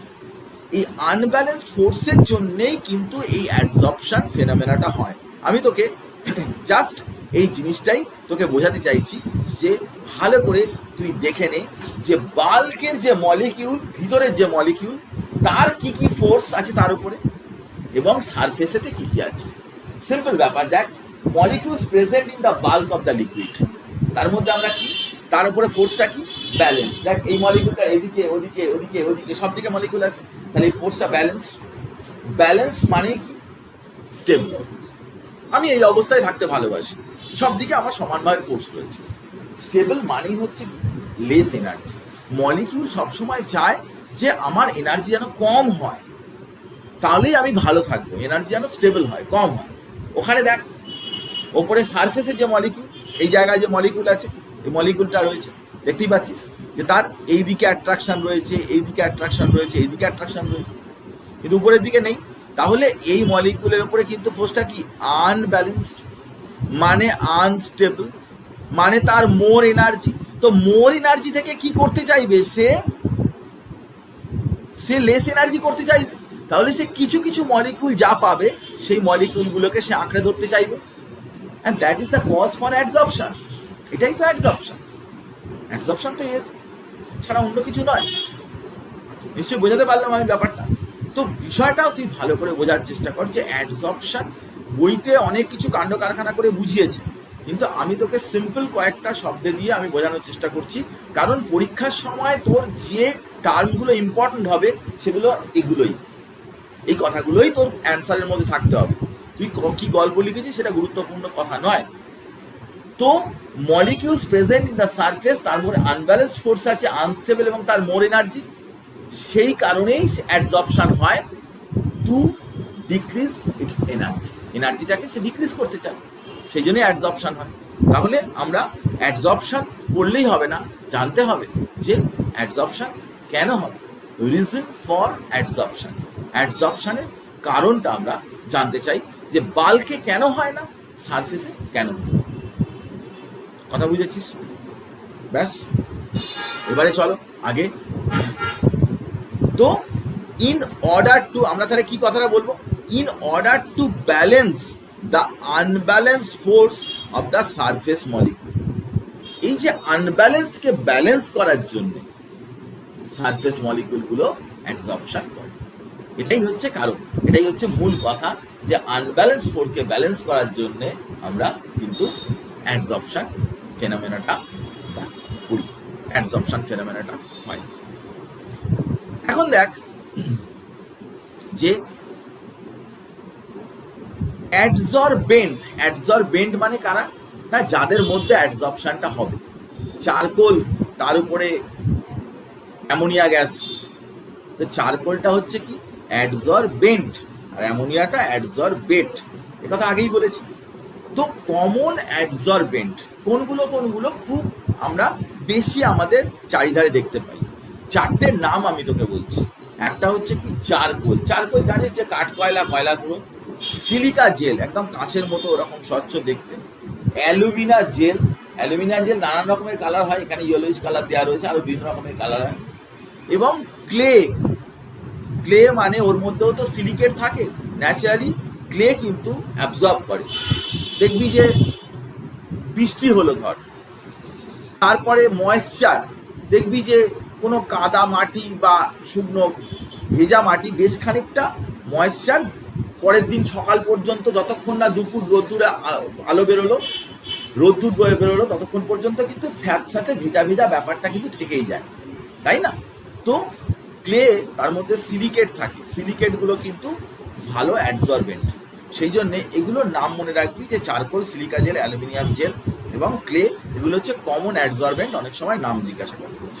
এবার আমি তোকে একটা জিনিস বলি, আমরা যে বাড়িতে যে চিনি বাড়িতে কিনে আনা হয়, সুগার, যেটা র সুগার, মানে সুগার যেটা আমরা বাড়িতে কিনে আনি, সেই সুগার কিন্তু কিরকম কালার হয়, তার ধবধবে সাদা, তার কালারটা হয় কিরকম, একদম সাদা, হোয়াইট কালার। দেখবি ভীষণ ভীষণ সাদা, যে চিনি আমরা দেখতে পাই বাড়িতে, সেই চিনি সাদা হয়। কিন্তু ভালো করে তুই রিকল করার চেষ্টা কর যে চিনি কোথা থেকে বানানো হয়। অ্যাকচুয়ালি চিনি কি, আখের রস, তার থেকে কিন্তু চিনি তৈরি করা, তাকে ওই রসটা থেকে গরম করে হিট করে করে চিনিকে ক্রিস্টালাইজ করা। তুই যদি আখের রস দেখে থাকিস, রাস্তাঘাটে আখের রস বিক্রি হয়, দেখবি যে একটা গোল মতো রোলার মতো থাকে, তার মধ্যে দিয়ে আখের এরকম দিয়ে দেয় আর রস বেরোয়। ওই রসের কালারটা কিরকম, ইয়েলোইশ কালার, হালকা ইয়েলো ইয়েলো কালার, নিশ্চয়ই দেখেছিস। ওর থেকে যদি চিনি করা হয় তাহলে একদম ব্রাউনিশ টাইপের কালার হয়, যেখানে চিনি তৈরি হয়।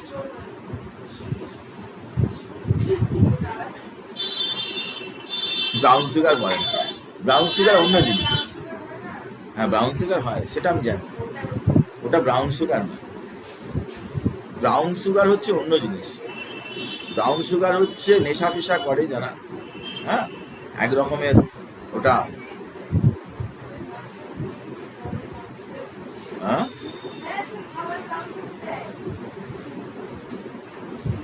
ব্রাউন সুগার ওই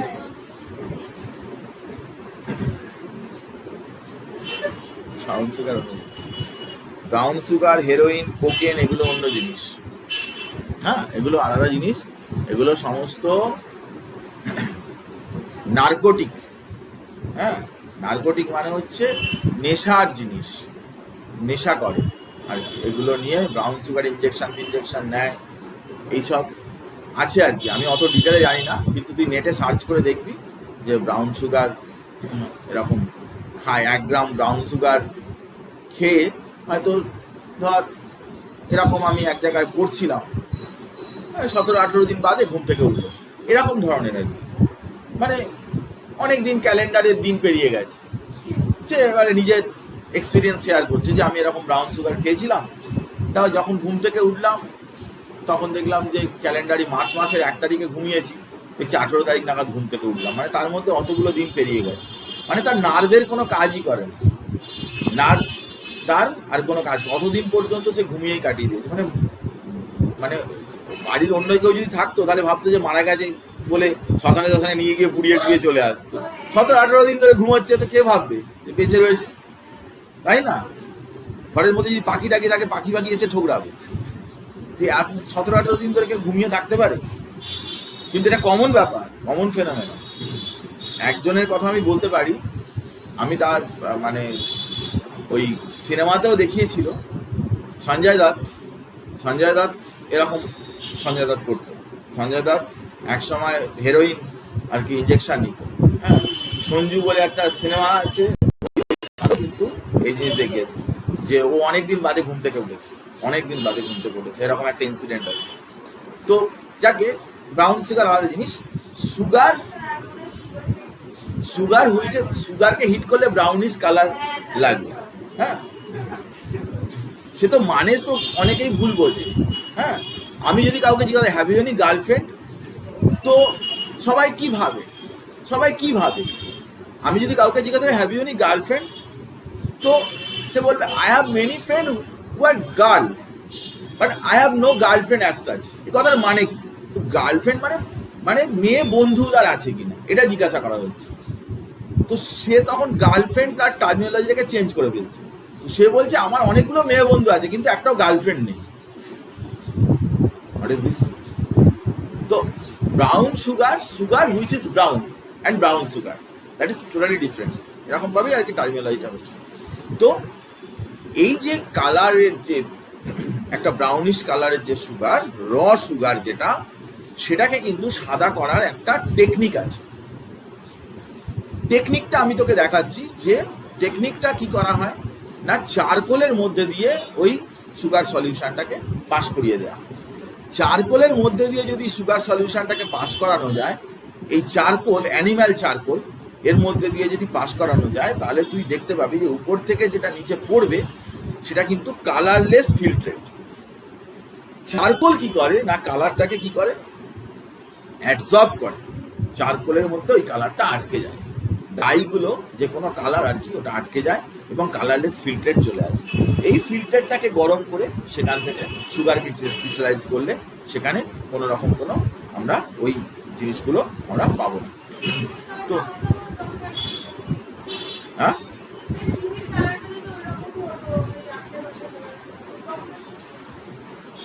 না প্রবলেম মানে শোন, ঘটনাটা হচ্ছে যে তুই যখন বাজারে কোনো কিছু কিনতে যাবি, তখন ফার্স্ট ইনিশিয়াল ব্যাপারটা হচ্ছে তার লুকস, তাকে দেখতে কেমন। ঠিক আছে, অনেক লোকই কিনবে না এরকম বাজে টাইপের দেখতে হলে, অনেক লোকই কিনবে না।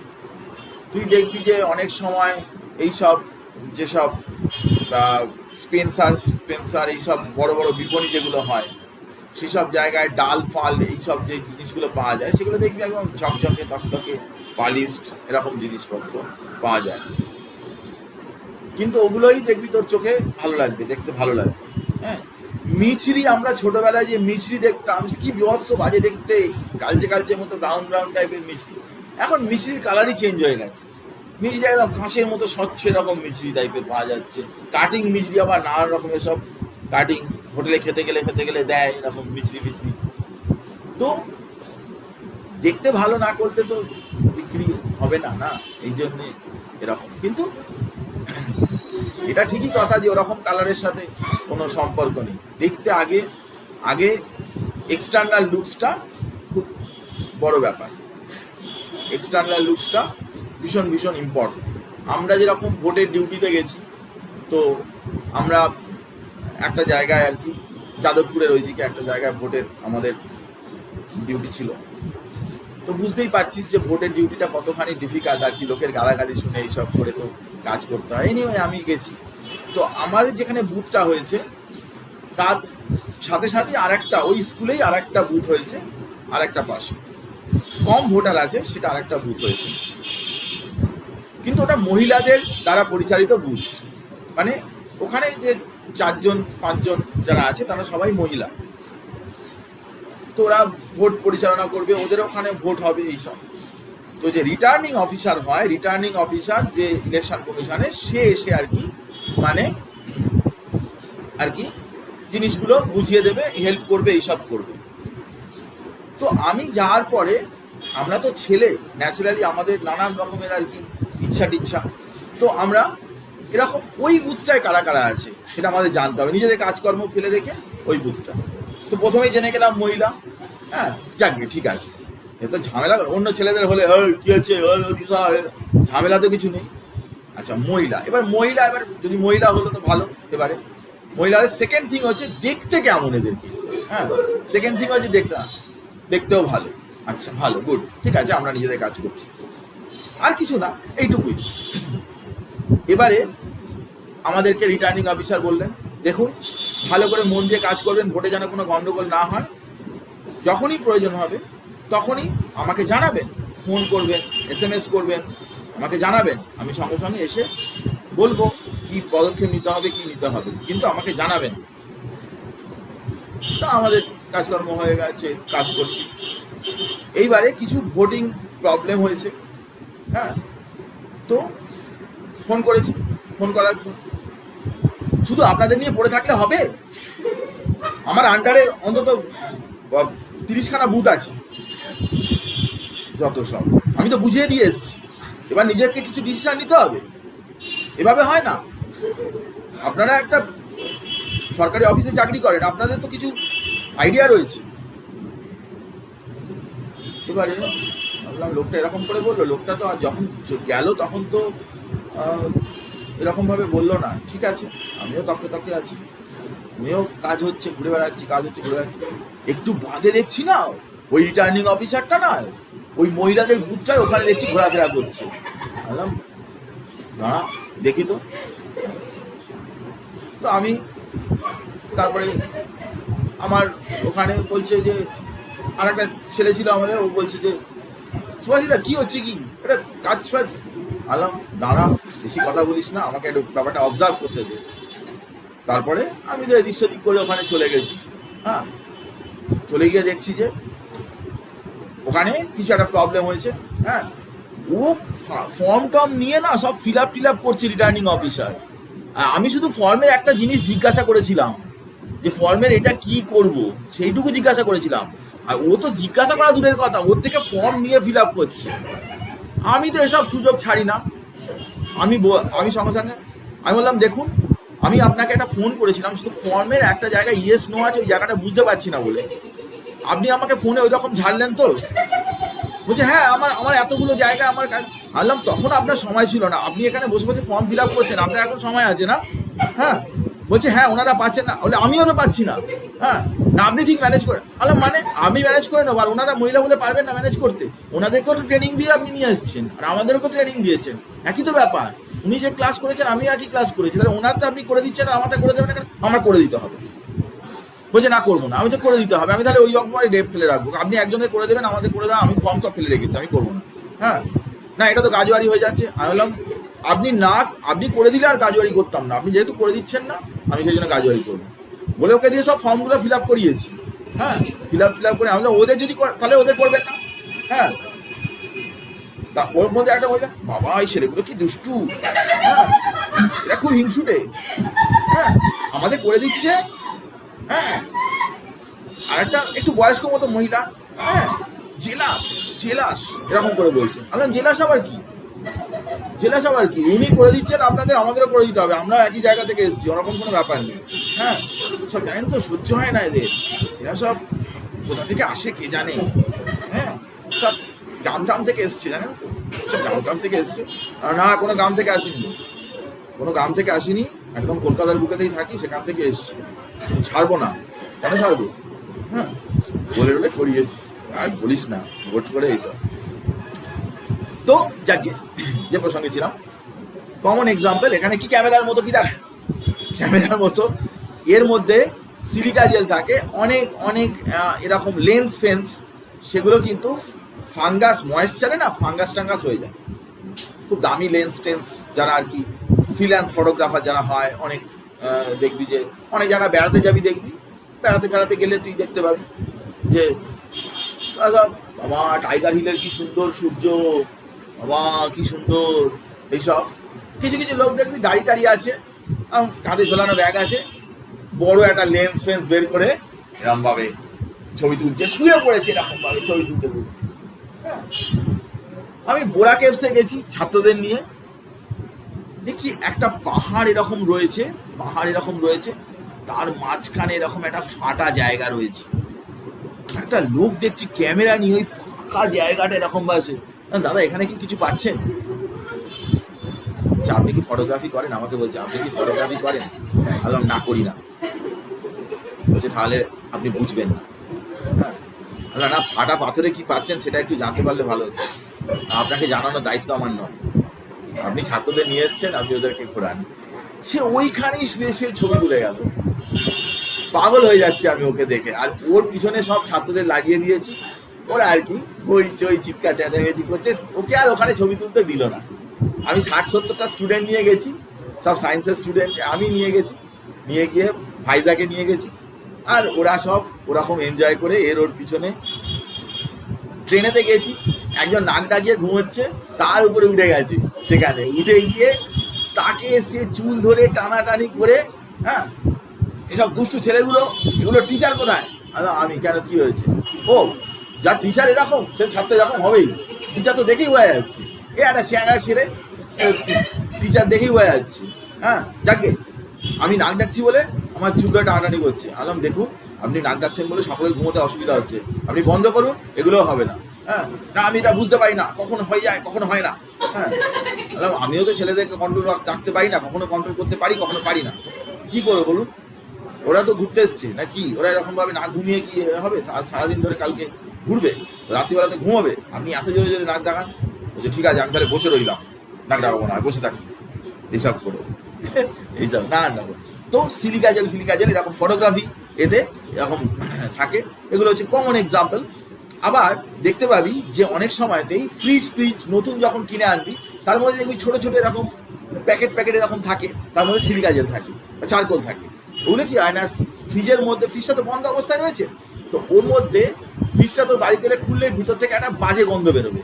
তো ময়েশ্চারগুলোকে টেনে নেওয়ার জন্য, অ্যাবজর্ব করে নেওয়ার জন্য কিন্তু এগুলো অনেক সময়তেই দেওয়া থাকে। এছাড়াও ডাই, এর মধ্যে কালার আছে, তো কালারের মধ্যে আমরা চারকোল ফেলে দিচ্ছি। এর মধ্যে যদি অ্যানিম্যাল চারকোল ফেলে দিই, এই চারকোল ফেলে দিলাম, চারকোল ফেলে দিয়ে চারকোল কি করবে, শুধু ডাই পোর্শনটাকে, মিথিলিন ব্লু যেটা ব্লু কালারটা, দ্যাট ডাই পোর্শনটাকে অ্যাবজর্ব করে নেবে। হ্যাঁ, বা এখান থেকে ওটা ফিল্টার করে নিলাম, ফিল্টার করে নেওয়ার পরে ওই ডাইটা আলাদা হয়ে গেল, কালারলেস ফিল্টার চলে এলো। এরকমভাবে কালারগুলোকে আলাদা করে ফেলা যেতে পারে, এরকম প্রসেস। তো এগুলো হচ্ছে কমন কিছু এক্সাম্পলের কথা বললাম, চারকোল, প্যালাডিয়াম, সিলিকা জেল, এইসবগুলো হচ্ছে common example, clay, aluminium gel, এইসব। আচ্ছা, এছাড়াও একটা জিনিস বোঝার চেষ্টা কর যে অনেক সময় অ্যাডজর্পশনও হয়, সাথে সাথে অ্যাবজর্পশনও হয়, দুটোই হয়। মানে সারফেসেও আটকাচ্ছে, আবার কিছুটা ভিতরে চলেও যাচ্ছে, এমনটা হতে পারে। তখন তাহলে তাকে কি বলবো? What is combined process of adsorption and absorption. তো কম্বাইন্ড প্রসেস, অ্যাডজর্পশন অ্যাবজর্পশনের কম্বাইন্ড প্রসেসের নাম, এই কম্বাইন্ড প্রসেসের নাম হচ্ছে সবশন, মানে অ্যাডজর্পশন প্লাস অ্যাবজর্পশন আর অ্যাডজর্পশন একসাথে মিলিয়ে যেটা হয় তাকে কি বলে? সবশন।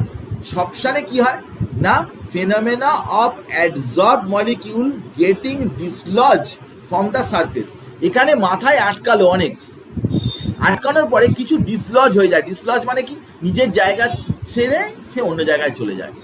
ডিসলজ মানে ওখানে থাকতে পারে না, এরকম নিজের জায়গা ছেড়ে এদিক সেদিক চলে গেল। যদি এমনটা হয় তাহলে তাকে বলে কি সবসান, মানে এমন ফেনোমেনা যেখানে অ্যাডজর্পশন অ্যাবজর্পশন দুটোই একই সাথে হচ্ছে, দুটোই একসাথে হলে তাকে বলা হয় কি সবসান, SORPTION। ডাইং অফ ফেব্রিক মানে জামা কাপড়ে যে রং করা হয়, জামা কাপড় তো কটন থ্রেড থাকে, তার উপরে কি হয় না, আমরা যে কালার ফালার জামা গেঞ্জি যে কালার, এগুলো কিন্তু ডাইয়ের মধ্যে দিয়ে রং করে। এই ডাইটা কি হয় না জামা কাপড়ের উপরের লেয়ারে থাকে, প্লাস কিছুটা ভিতরের লেয়ারেও ঢুকে যায়। সেই জন্যে তুই দেখবি যে উপরের লেয়ারে অনেকটা বেশি থাকে, বেশি কনসেন্ট্রেশনে থাকে বলে জামা কাপড় নতুন কিনে এনে যদি তুই এমনি ঠান্ডা জলের মধ্যে ওভারনাইট ডুবিয়ে রাখিস তাহলে কিছুটা কালারও ছেড়ে দেবে। অ্যাডজর্পশনে যতটা এক্সেস থাকে সেটা ও কালারটা ছেড়ে দেয়।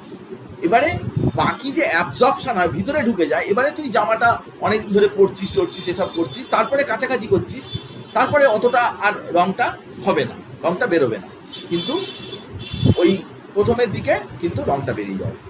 আর দ্বিতীয় কথা হচ্ছে জামা কাপড় যখনই তুই মানে কাছাকাছি করছিস, শুকনো যখন করছিস, এগুলো সব ডাই মানে হচ্ছে কেমিক্যাল, কেমিক্যালের জন্যই কালারগুলো হচ্ছে। যখন তুই শুকনো করতে দিবি তখন কিন্তু জামাটা উল্টে, হ্যাঁ জামাটা উল্টে, এই ধর তুই গেঞ্জিটা পরে এটাকে উল্টো করে তুই শুকনো করতে দিবি কাচার পরে, সোজা দিকটা তুই শুকনো করতে দিবি না। কি হয় না এগুলো বেশিরভাগ ফটোকেমিক্যাল ডিকম্পোজ, মানে কি লাইট ডাইরেক্টলি পড়লে কি করে না ওই ডাইগুলো ডিকম্পোজ করে যায়। ডাইগুলো ডিকম্পোজ করলে কি হয়, হ্যাঁ কালার ফেড হয়ে যায়, হ্যাঁ কালার ফেড হয়ে যায়। এসব ঢপের কথা, যে সানলাইট কালার গার্ড, এসব ঢপের কথা, এসব চলে না মার্কেটে।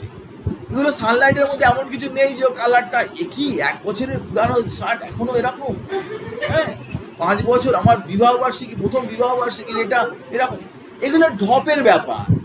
তুই নিজেও জানিস যে একটা জামা তুই কিনে হয়তো অত বেশি পরিসও নি, 1 বছর বাদে হয়তো তুই জামা আলমারির ভিতর থেকে বের করলি, তার কালারটা তুই দেখবি কালারটা ফেড হয়ে গেছে। আরে এমনি এয়ারে অক্সিডেশনেই তোর কালার চেঞ্জ হয়, ফটোকেমিক্যালি তো ওটা হবেই।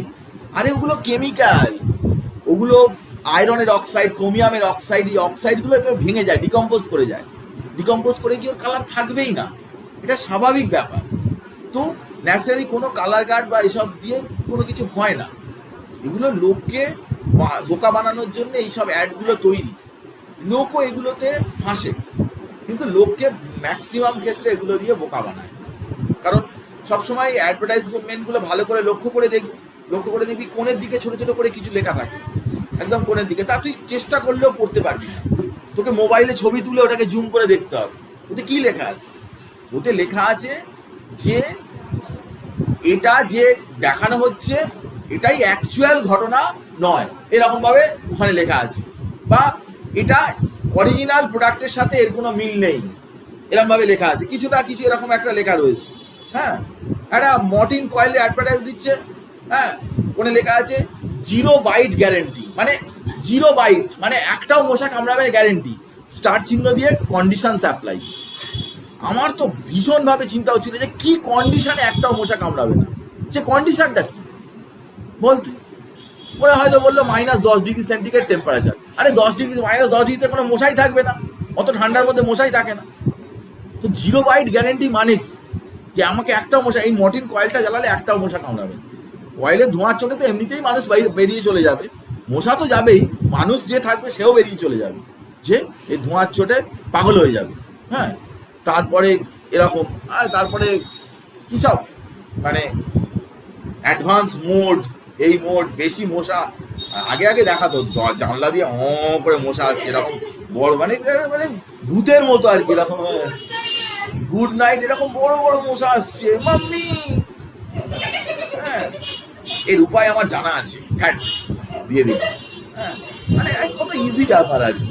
হ্যাঁ ওরা বাইরে খেলতে যাচ্ছে, ডেঙ্গু ম্যালেরিয়া, হ্যাঁ, গায়ে কি একটা ঘষে দিল, একটা সবুজ রঙের একটা বর্ডার হয়ে গেল, এরকম মাথা দিয়ে নিচ দিয়ে সবুজ রঙের বর্ডার, হ্যাঁ, এরকম আসছে, মশা আসছে, মানে বর্ডারটা এরকম টাচ করে বেরিয়ে চলে যাচ্ছে। কিরে ভাই, আমিও নিয়ে এলাম দোকান থেকে কিনে ওডোমসটা একটা, হ্যাঁ, আমি মেখে ডেকে ছেলেকে মাখিয়ে দিলাম, বললাম তুই সবুজ রঙের এরকম বর্ডার হলো না রে? বলছে বাবা এগুলো ঠিক না। ও বুঝে গেছে, বলছে বাবা এগুলো ঠিক না, সবুজ রঙের বর্ডার কোনোদিন হয় না, তুমি এরকম জানো না, তুমি এগুলো চিনছো? আরে দেখ টিভিতে দেখাচ্ছে সবুজ রঙের এরকম বর্ডার হয়ে যাবে, মশা এসে এরকম ভাবে বাইরে থেকে চলে যাবে, বুঝলাম কিছুই হয় না। হ্যাঁ, তো এরকম লোককে বোকা বানানোর সমস্ত কিছু করে। ডাই ফেব্রিকে অ্যাবজর্পশন অ্যাডসর্পশন দুটোই হয়। এক্সাম্পল, এবারে অ্যাডসর্ব মলিকিউলগুলো আবার বেরিয়ে চলে যেতে পারে, রিভার্সিবল প্রসেস না। তো অ্যাডসর্ব মলিকিউলগুলো যদি বেরিয়ে চলে যায়, খুব সোজা চ্যাপ্টার, ইজি চ্যাপ্টার, তাকে বলে কি? ডিসঅর্পশন। অ্যাডসর্পশন, ডিসঅর্পশন। অ্যাডসর্ব মলিকিউলগুলো যদি রিমুভাল হয়, যদি বেরিয়ে চলে যায়, তাকে বলে ডিসঅর্পশন। তো এবারে আমাদের একটা জিনিস পড়তে হবে, সেটা সবসময় কাজে লাগে। এই 12-এর যে চ্যাপ্টারগুলো অনেক জায়গাতেই এই সমস্ত, সেই জন্য 11-এ থার্মোডাইনামিক্স পড়ানো হয়েছে।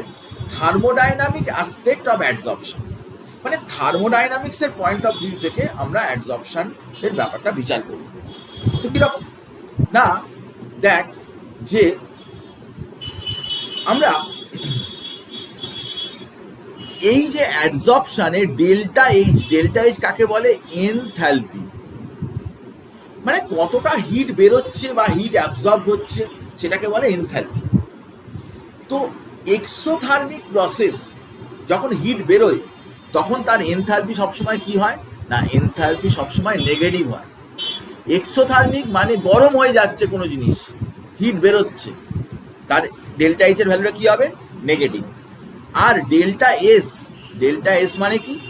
এনট্রপি। ডেল্টা এসটাকে বলে এনট্রপি। এনট্রপি মানে কি? এনট্রপি মানে হচ্ছে র্যান্ডমনেস, দৌড়োদৌড়ি করা, কেওটিকনেস। তো ভালো করে তুই চিন্তা করে দেখ যে দৌড়োদৌড়ি যদি বেড়ে যায় তাহলে পজিটিভ, আর দৌড়োদৌড়ি যদি কমে যায় তাহলে নেগেটিভ। তো এখন এখানে কি হয়েছে? ডেল্টা এস দৌড়োদৌড়ি মলিকিউলগুলো তো এসে আটকাচ্ছে, তা দৌড়োদৌড়ি বাড়ছে না কমছে? অবশ্যই কমে যাচ্ছে, তারা আটকে যাচ্ছে, তাদের র্যান্ডমনেসটা ডিক্রিজ করে যাচ্ছে। কিন্তু এই যে অ্যাট্রাকশনের ফলে এনার্জি বেরোচ্ছে, এনার্জি লিবারেশন হচ্ছে। তাহলে প্রথমে দুটো কথা গুরুত্বপূর্ণ, যে ডেল্টা এইচ নেগেটিভ এবং ডেল্টা এসও নেগেটিভ। দেখ এটা নেগেটিভ এবং এটা নেগেটিভ, মানে রিয়াকশানে এক্সোথার্মিক প্রসেসটা এবং ডেল্টা এসটাও কি? নেগেটিভ, মানে ডেল্টা এস র্যান্ডমনেসটা কমে যাচ্ছে। যে কোনো প্রসেস স্পন্টেনিয়াস হতে গেলে ডেল্টা জি মানে গিভস ফ্রি এনার্জি, এটা কি হতে হবে না? এটা হতে হবে নেগেটিভ। যে কোনো প্রসেস যদি স্পন্টেনিয়াস হতে হয় তাহলে নেগেটিভ। তো আমাদের গিভস হেলমহলটজ ইকুয়েশন আছে, delta G equals to delta H minus T delta S. তো দেখ যে আমরা তো আগেই বলেছি যে ডেল্টা এসটা কি? নেগেটিভ। তাহলে মাইনাস টি ডেল্টা এসটা কি হবে? পজিটিভ, কারণ ডেল্টা এসটা তো নেগেটিভ, আর নেগেটিভ নেগেটিভ মিলিয়ে পজিটিভ হয়ে গেল। তাহলে যদি এটা পজিটিভ হয়ে যায় তাহলে দেখ, যদি ডেল্টা এইচ আর টি ডেল্টা এস ইকুয়াল হয়, কারণ ডেল্টা এইচ এর ভ্যালুটা কি? নেগেটিভ, আর টি ডেল্টা এস পজিটিভ, তাহলে যদি এটা এই দুটো যদি ইকুয়াল হয়ে যায় তাহলে ডেল্টা জি কি হবে? 0 হবে। এবারে মজাটা বোঝার চেষ্টা কর, দেখ যে delta G equals to delta H minus T delta S, তাহলে এই পোর্শনটা হচ্ছে সবসময়তেই পজিটিভ। তাহলে ডেল্টা জি নেগেটিভ হবে কখন না? যখন ডেল্টা এইচ গ্রেটার দ্যান টি ডেল্টা এস হবে, কারণ ডেল্টা এইচ এর ভ্যালুটা কি? নেগেটিভ। তাহলে স্পন্টেনিয়াস হতে গেলে ডেল্টা এইচটা টি ডেল্টা এস এর চাইতে বেশি হতে হবে। এবারে তুই ধর ফটাকসে কি করলি না, টেম্পারেচারটা বাড়িয়ে দিলি হঠাৎ করে। টেম্পারেচার বাড়িয়ে দিলে কি হবে না, এই টি ডেল্টা এস এর ভ্যালুটা বেড়ে যাচ্ছে। তাহলে এক সময় এমন হতে পারে যে ডেল্টা জি এর ভ্যালুটা পজিটিভ হয়ে গেল, কারণ ডেল্টা এস এর চাইতে ডেল্টা এইচ এর চাইতে টি ডেল্টা এস বেশি যদি হয়ে যায়, যদি এরকম হয়ে যায়, উল্টো হয়ে যায়, ডেল্টা এইচ এর চাইতে টি ডেল্টা এস বেশি হয়ে যায়, তখন কি হবে? তখন ডেল্টা জিটা কি হবে? ডেল্টা জিটা পজিটিভ হয়ে যাবে, মানে স্পন্টেনিয়াস নয়, মানে অ্যাডজর্পশন হবে না। তাহলে অ্যাডজর্পশন হতে গেলে টেম্পারেচারটা কেমন রাখতে হবে? লো রাখতে হবে। টেম্পারেচারটা যেই তুমি বেশি রাখবে, টি ডেল্টা এস এর ভ্যালুটা ডেল্টা এইচ এর চাইতে বেশি হয়ে যাবে। সেই জন্যে গরম অবস্থায় কোথাও আটকাতে চায় না, ঠান্ডা অবস্থায় বা কম টেম্পারেচারে কিন্তু ওর গায়েতে আটকায়, কিন্তু গরম করলে কি হয়? সেটা বেরিয়ে চলে যায়। গ্যাস হয়তো কোনো সলিডের উপর আটকেছে, যেই তুমি হিট করবে, চারকোলের ওপর অ্যামোনিয়া গ্যাস আটকে রয়েছে, যেই হিট করবে সঙ্গে সঙ্গে কি হবে? ওখান থেকে অ্যামোনিয়া গ্যাস বেরিয়ে চলে যাবে। এটাই হচ্ছে ব্যাপার। তো সেই জন্যে টেম্পারেচার, এটা একটা থার্মোডাইনামিক আসপেক্ট, যে কি কন্ডিশনে, কি অবস্থাতে অ্যাডজর্পশনটা ভালো হবে। কারণ একটা জিনিস তোকে বুঝতে হবে যে ডেল্টা এইচ বা ডেল্টা এস, এই যে কোয়ান্টিটিগুলো, এগুলো তুমি কখনো চেঞ্জ করতে পারবে না, কারণ ওগুলো রিয়াকশনের নিজস্ব ব্যাপার। শুধুমাত্র চেঞ্জ করা যায় রিয়াকশনের কন্ডিশন। একটা রিয়াকশনে কি চেঞ্জ করা যায়? টেম্পারেচার, প্রেশার, ক্যাটালিস্ট, এইসব চেঞ্জ করা যায়। ওই রিয়াকশনটা হতে গেলে কত অ্যামাউন্ট অফ এনার্জি লাগবে, ওই বন্ড ভাঙতে গেলে কতটা এনার্জি লাগবে, কতটা হিট বেরোবে, কতটা হিট অ্যাবজর্ব, এসব চেঞ্জ করতে পারে মানুষ? চেঞ্জ করতে পারবে না। রিয়াকশন কন্ডিশনকে তুমি চেঞ্জ করতে পারো, রিয়াকশনের ইন্টারনাল ব্যাপারকে তুমি কখনোই চেঞ্জ করতে পারো না। এই কথা আমরা থার্মোডাইনামিক্সে বলেওছি। দেখবি যে থার্মোডাইনামিক্সের অনেক ভিডিও আমি দিয়েছি, তার লিঙ্কও পাঠিয়েছিলাম, তুই আরেকবার দেখ। থার্মোডাইনামিক্স চ্যাপ্টার খুব কঠিন, ডিফিকাল্ট চ্যাপ্টার। থার্মোডাইনামিক্স যত চ্যাপ্টার আছে ডিফিকাল্ট চ্যাপ্টার। আর তার উপরে তুই দেখবি যে স্কুলে যদি পড়া হয়ে থাকে, দেখবি যে অর্ধেক জিনিসই পড়ায় না স্কুলে। থার্মোডাইনামিক্সের মানে ওয়ার্ক ডান আমি 2-3 দিন ধরে পড়িয়েছি। ওয়ার্ক ডান, শুধু ওয়ার্ক ডানই আমি পড়িয়েছি। ওই ওয়ার্ক ডান দেখবি একদিনেই 5 মিনিটের মধ্যে শেষ হয়ে যায় ওয়ার্ক ডান। শুধু রিভার্সিবল পাশে ইরিভার্সিবল হয়ে গেল ওয়ার্ক ডান যে কত কিছু। ওয়ার্ক ডানই হচ্ছে সব থেকে গুরুত্বপূর্ণ জায়গা। আর এই free energy, gives free energy, এইসব জায়গাগুলো অনেক অনেক গুরুত্বপূর্ণ, কিন্তু অ্যাকচুয়ালি বইতেও ভালো করে লেখা নেই। আর ওইগুলো জিনিসগুলো ওরকমভাবে পরীক্ষায় আসে না যেরকমভাবে বইতে লেখা আছে। মানে বইগুলো একটু অন্য দিকে গেছে, বইগুলো মানে না নলেজের দিকে গেছে, মানে জ্ঞান অর্জন করার দিকে চলে গেছে। হ্যাঁ, আমি বইগুলো ভালো করে পড়েছি, সব বইগুলো যারা লিখেছে তারা আর কি মানে জ্ঞান প্রচুর বাড়বে এরকমভাবে আর কি ভেবেছে যে। কিন্তু আমাদের জ্ঞান বাড়ার চাইতে দরকার হচ্ছে যে পরীক্ষায় কি কোশ্চেন আসবে আমি তার অ্যান্সারটা সঠিকভাবে দিতে পারবো কিনা। ওই বইগুলো যেরকমভাবে লেখা আছে না, ওতে তুই পরীক্ষায় অ্যান্সার তুই সঠিকভাবে দিতে পারবি। দেখবি বইটা পড়ার পরে তুই দেখবি যে কোশ্চেন দেখবি কোশ্চেন অ্যান্সার করতে পারছিস না। তার মানে কি, বইটা যে লেখা হয়েছে যে পয়েন্ট অফ ভিউ থেকে, সেটা ঠিক না। আসলে বই দু রকমের হয়। টেক্সট বুক মানে কি, আমরা যে বইগুলো পড়াশোনা করছি, যেগুলো পড়ে আমরা পরীক্ষা দেব, টেক্সট বই। রেফারেন্স বইতে জ্ঞান থাকা দরকার, রেফারেন্স বই আরও সে জ্ঞান অর্জনের জন্য পড়ছে। কিন্তু টেক্সট বই যেটা হবে না, সেটা একদম এমন হবে যে সেটা খুব টু দা পয়েন্ট হওয়া উচিত। কিন্তু টেক্সট বই গোদা এরকম মোটা বই হয়ে যায়, আর তুই ভেবেই পাবি না যে কোনটা পড়বি না, কোথা থেকে কোশ্চেন আসবে। কনফিউজ। একটা সিম্পল ব্যাপার, কেমিক্যাল বন্ড, তুই চ্যাপ্টারটা খুলে বের করবি, দেখবি যে এত এক্সাম্পল, এত কিছু লেখা, তোর হারিয়েই যাবি। তার মধ্যে একটা ফ্যাজান্স রুল থেকে একটা সিম্পল কোশ্চেন দেবে, তুই দেখবি পারবি এরকম টাইপের। এরকম দরকার নেই। ফ্যাজান্স রুল কিসের ওপর ডিপেন্ডেন্ট, কিরকম ধরনের কোশ্চেন আছে, কি জিনিসগুলো জানা উচিত, এরকম ভাবে বই হওয়া উচিত। কিন্তু বই ওরকম ভাবে নয়। বই মানে জ্ঞানের আধার বানিয়ে দিয়েছে পুরো, যে বই পড়ে। কিন্তু ওটা পড়াশোনা করে পাশ করে গেল, বয়স হয়ে গেছে, বুড়ো হয়ে গেছে, বারান্দায় বসে রয়েছে, ও তখন বই নিয়ে পড়ছে। ওর আর জীবনে মরা ছাড়া আর কোনো কাজ নেই, তো ও বই পড়ছে যে কেমিস্ট্রিটা কত ভালো, জীবনে কেমিস্ট্রি যদি ছোটবেলায় ভালো করে পড়তাম কত উন্নতি, এরকম ফিলোসফিক্যাল চিন্তা ভাবনা করতে করতে ওই বইটা ঠিক আছে। কিন্তু একটা স্টুডেন্ট যাকে শুধু কেমিস্ট্রি নয়, ফিজিক্স, বায়োলজি, ম্যাথস, বাংলা, ইংরাজি পর্যন্ত দিয়ে রেখেছে, তার ক্ষেত্রে ওইসব জিনিস পড়ার কোনো প্রয়োজনই নেই।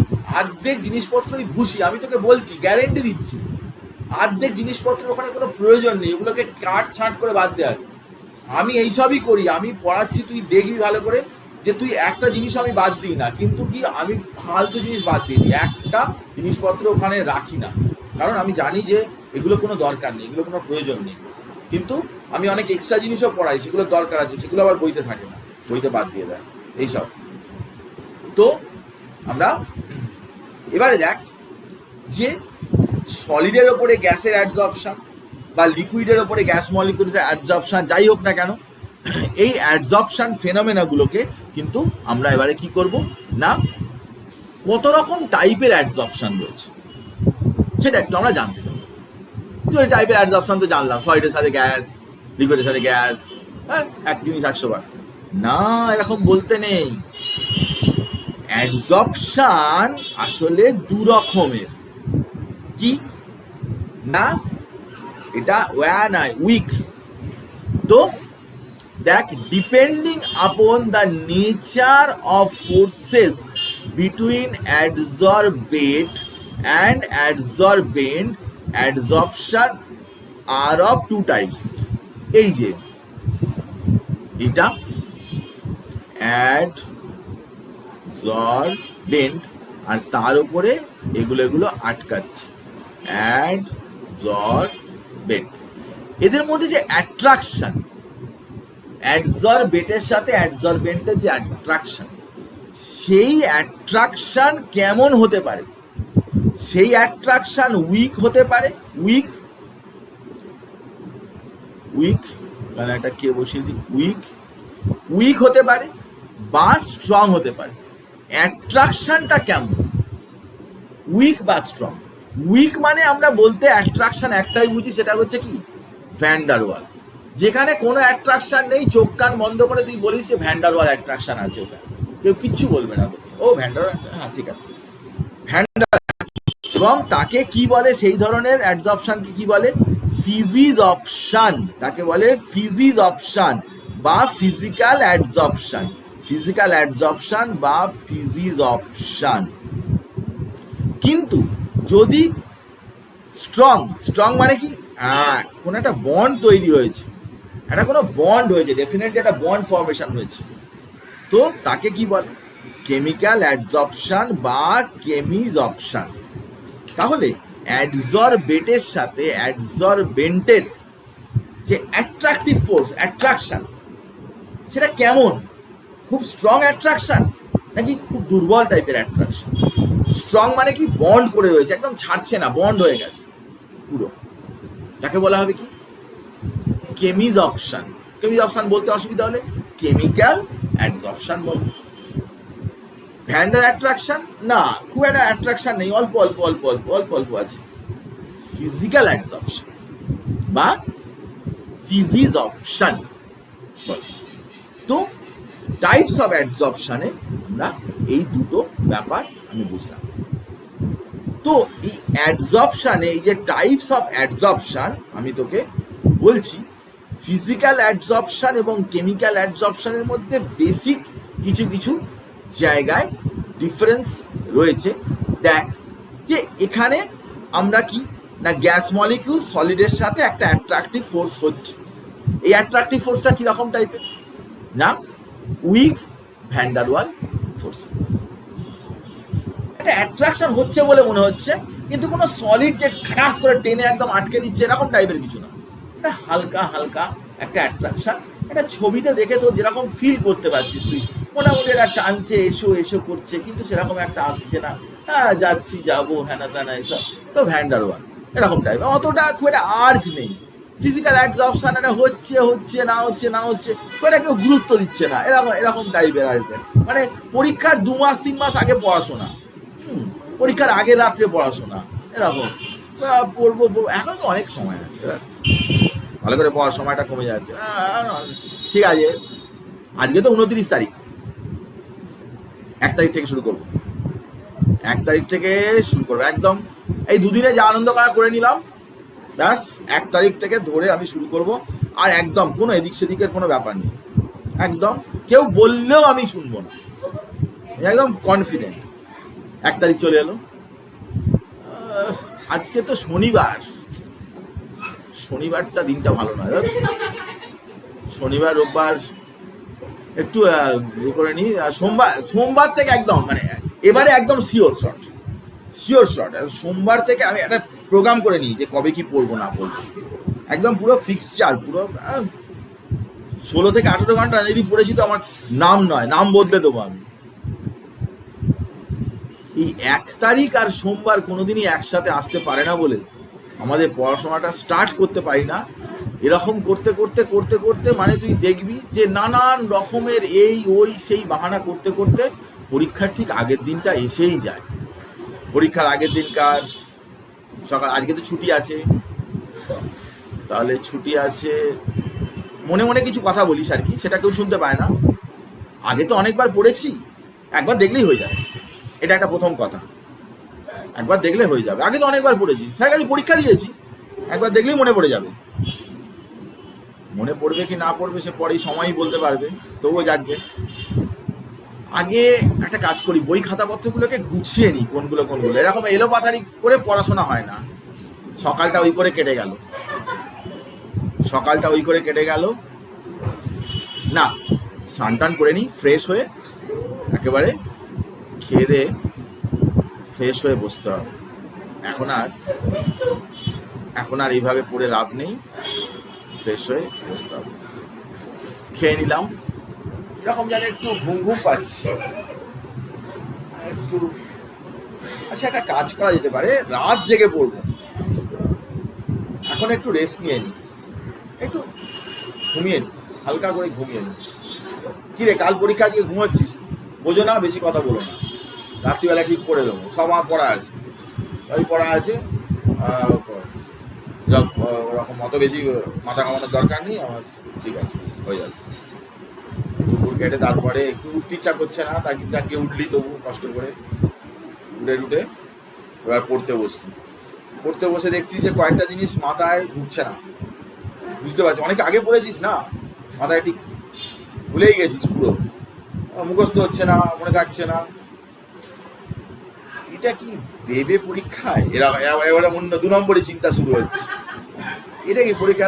স্যারটা না এইসব পড়িয়েছে, এগুলো পরীক্ষা পড়েই না কোনোদিন। না দেখি আগের বছরে কোথায়, আগের বছরে আসেই নি এখান থেকে। হ্যাঁ, না ফোন করি, তপস্যাকে ফোন করি। হ্যালো তপস্যা, হ্যাঁ কি বল? আচ্ছা, তুই ওই গ্যাস মলিকিউলসের ওই অংশ ওইগুলো পড়ছিস, এক্সপেরিমেন্টগুলো পড়ছিস কি তুই? হ্যাঁ রে, আমি এক্সপেরিমেন্টগুলো পড়েছি, স্যার বলেছে তো পড়তে। তোদের মাথা খারাপ আছে, ওগুলো থেকে কোনোদিন কোশ্চেনই আসে না, কেন পড়িস কেন এগুলো? মাথা খারাপ আছে।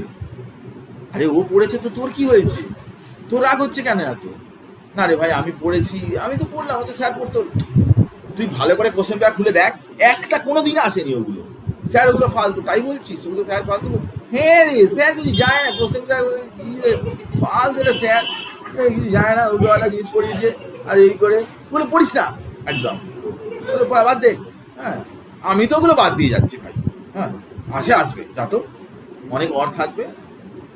এরকম করে নানান রকমের ধানাই পানাই করতে করতে করতে করতে এবারে দেখবি যে খানিকটা হয়তো রিভিশন হয়েছে, কিন্তু রাত বাড়ছে, অন্যরা সব শোয়ার তোড়জোড় করছে, তোরও ইচ্ছা করছে, ভালো লাগছে না। সকালবেলায় একটু ভালো করে পড়লে ভালো হতো, কেন যে পড়লাম না। যাকে এরকম করে তো পড়েও লাভ নেই, মাথায় ঢুকবে না। কাল ভোর উঠে পড়বো, সকাল সকাল উঠে পড়বো, অ্যালার্ম দিয়ে রাখি। হয়তো মনের মধ্যে টেনশন আছে, টেনশনে কি হয় না, অনেক সময় তো ঘুমের মধ্যেই না মনে হয় যে বেজে গেছে উঠতে হবে, তো কোনো রকমে ঘড়ি 6টায় অ্যালার্ম দিয়েছি, কিন্তু দেখছি যে 6টা বাজতে 2 মিনিট বাকি আছে, ঘুমিয়ে নি একটু, 2 মিনিট তো আছে, 2 মিনিট ছাড়বো না, লড়াই করে 2 মিনিট ঘুমাবো। এইবারে যে কিরকম যে হয় কেউ বুঝতে পারে না। এপাশ ফিরেছি আর এদিকে ফিরেছি 7:30, খাটাস করে তুই ভাববি যে এদিকে ফিরেছি আর এদিকে ঘুরেছি, একদম একবারই এরকম করেছি। 7:30, 1.5 ঘন্টা বেরিয়ে গেছে। রে বাপরে, 7:30, তো তাড়াতাড়ি বেরোতে হবে, উঠে পড়ে এবারে খাতা নিয়ে দোল, এত বইপত্র পড়তে হবে না, ইম্পর্টেন্ট কয়েকটা কোশ্চেন পড়ে যাই, খাতা এই খাতা, এগুলো স্যার বলেছে তাই দিয়েছে, ঠিক আছে, হ্যাঁ ঠিক আছে, যেতে দেখে নেবো একটু অটোতে, যেতে যেতে একটু দেখে নেবো, এগুলো তো দেখে নিলেই হয়ে যাবে, এগুলোই দেবে, এগুলো দেখে নেবো। আর্ধেক জিনিস পাতা উল্টে তাড়াতাড়ি তাড়াতাড়ি করে এইসব বাসে যেতে যেতে যেতে যেতে পরীক্ষা হলে ওখানে গিয়ে দেখে নেবো। আর হাতে সময় আছে, 12টা থেকে পরীক্ষা, এখন তো 10টা বাজে, 2 ঘন্টা ওখানে সময় পেয়ে যাবো। ওখানে গিয়ে ওখানে গিয়ে পড়তে গিয়ে দেখি তুই কি পড়ছিস, তুই আর মনে করার চেষ্টা করলি ওটা কাকে বলে, ডেফিনেশনটা মনে পড়ছে না তো? এই দে তো আমাকে একটু খাতাটা তো, আরে আমাকে পড়তে দে না একটু দেখে নি। ওটা তো পড়তে শুরু করে দিবি, এবার তোর খেঁচিয়ে গেল, তোর উল্টো পাল্টা গেল, এদিকে একজন কি পড়ছে, তো তুই এটা পড়ছিস, এটা কি দেবে? হ্যাঁ দেবে। এই আমি তো এটা পড়িনি, তুই দেখাবি আমাকে, যদি আসে তুই দেখাস মাইরি, দেখ তোর ওপর ভরসা, দেখ তুই একটু দেখ।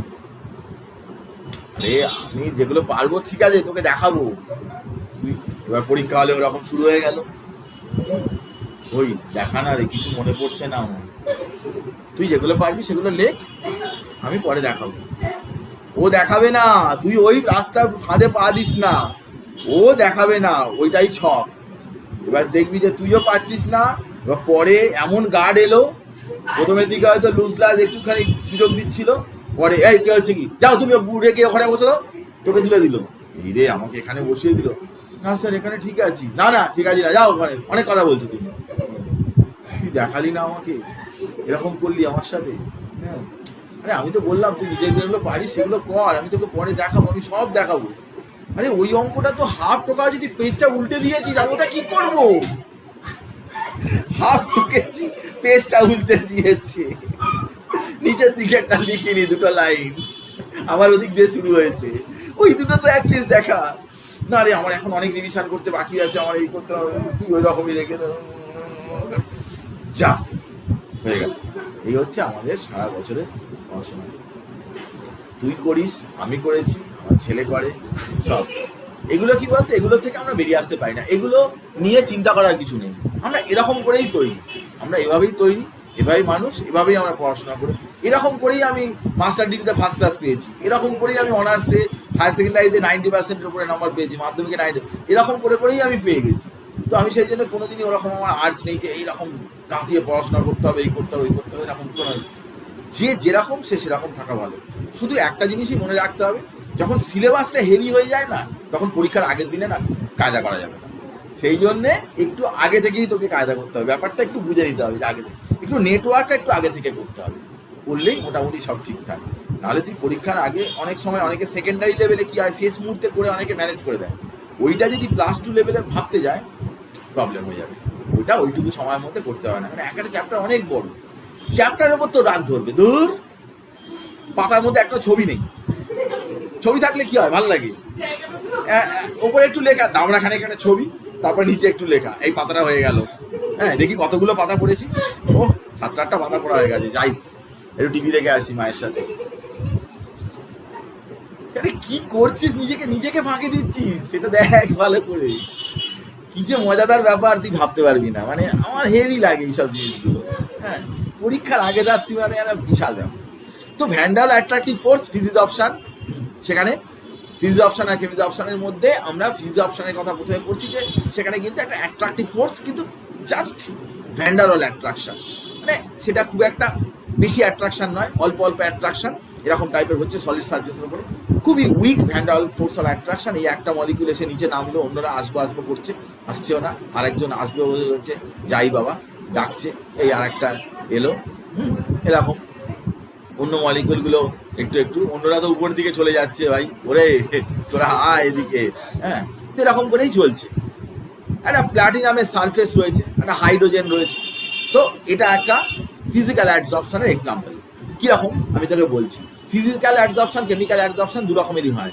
এই এসে টিনের চালে যেন বসছে, হ্যাঁ ওপরে পাখি বসার মতো এসে বসছে, যাকে এখানে বসছে, আনব্যালেন্সড অ্যাট্রাকটিভ ফোর্স আছে, এবং আনব্যালেন্স অ্যাট্রাকটিভ ফোর্সের জন্য একটু টানাটানি করছে, এবং উইক ভ্যান ডাল অ্যাট্রাকটিভ ফোর্সের জন্য একদম সিম্পল ব্যাপার, ইজি ব্যাপার, তুই ছবি দেখলেই বুঝতে পারবি যে সারফেস, প্ল্যাটিনামের সারফেসের ওপরে কিন্তু হাইড্রোজেন মলিকুলগুলো কিন্তু পরপর এরকমভাবে অ্যাডজর্ব হচ্ছে।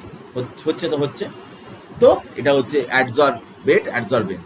কিন্তু এটাতে সবসময় অ্যাট্রাকশনটা কিন্তু কি অ্যাডসরবেন্টের সাথে অ্যাডসরবেটের অ্যাট্রাকশন হচ্ছে কি না উইক ভ্যান্ডাল অ্যাট্রাকশন। এ কথা আমি আগেই বলেছি, এটার মধ্যে কোনো আর অন্য কিছু গল্পই নেই।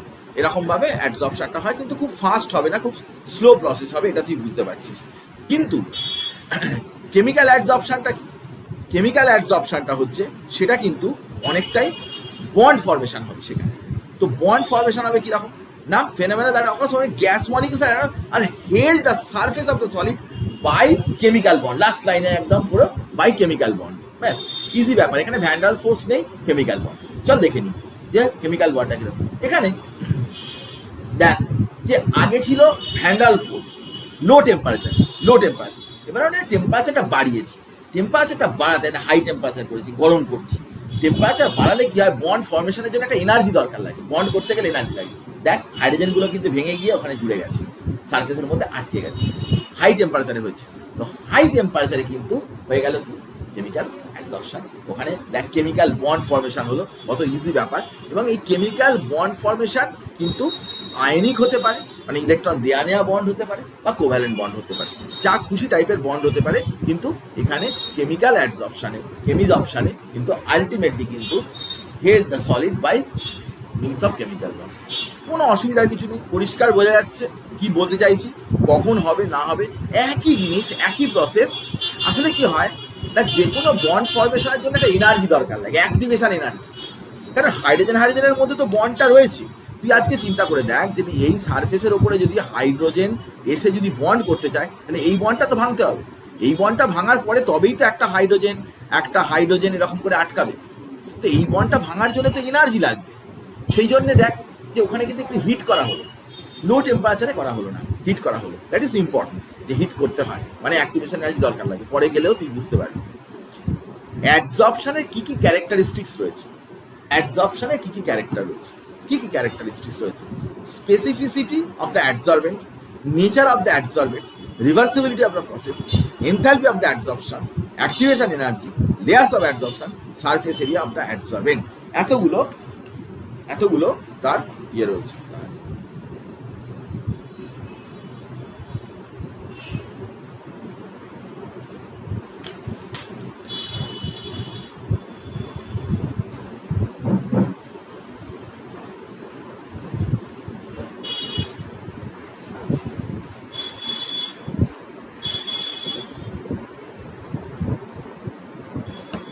এগুলো হচ্ছে কি না ক্যারেক্টারিস্টিক্স অ্যাডসর্বেন্টের, অ্যাডসর্পশনের ক্যারেক্টারিস্টিক্স।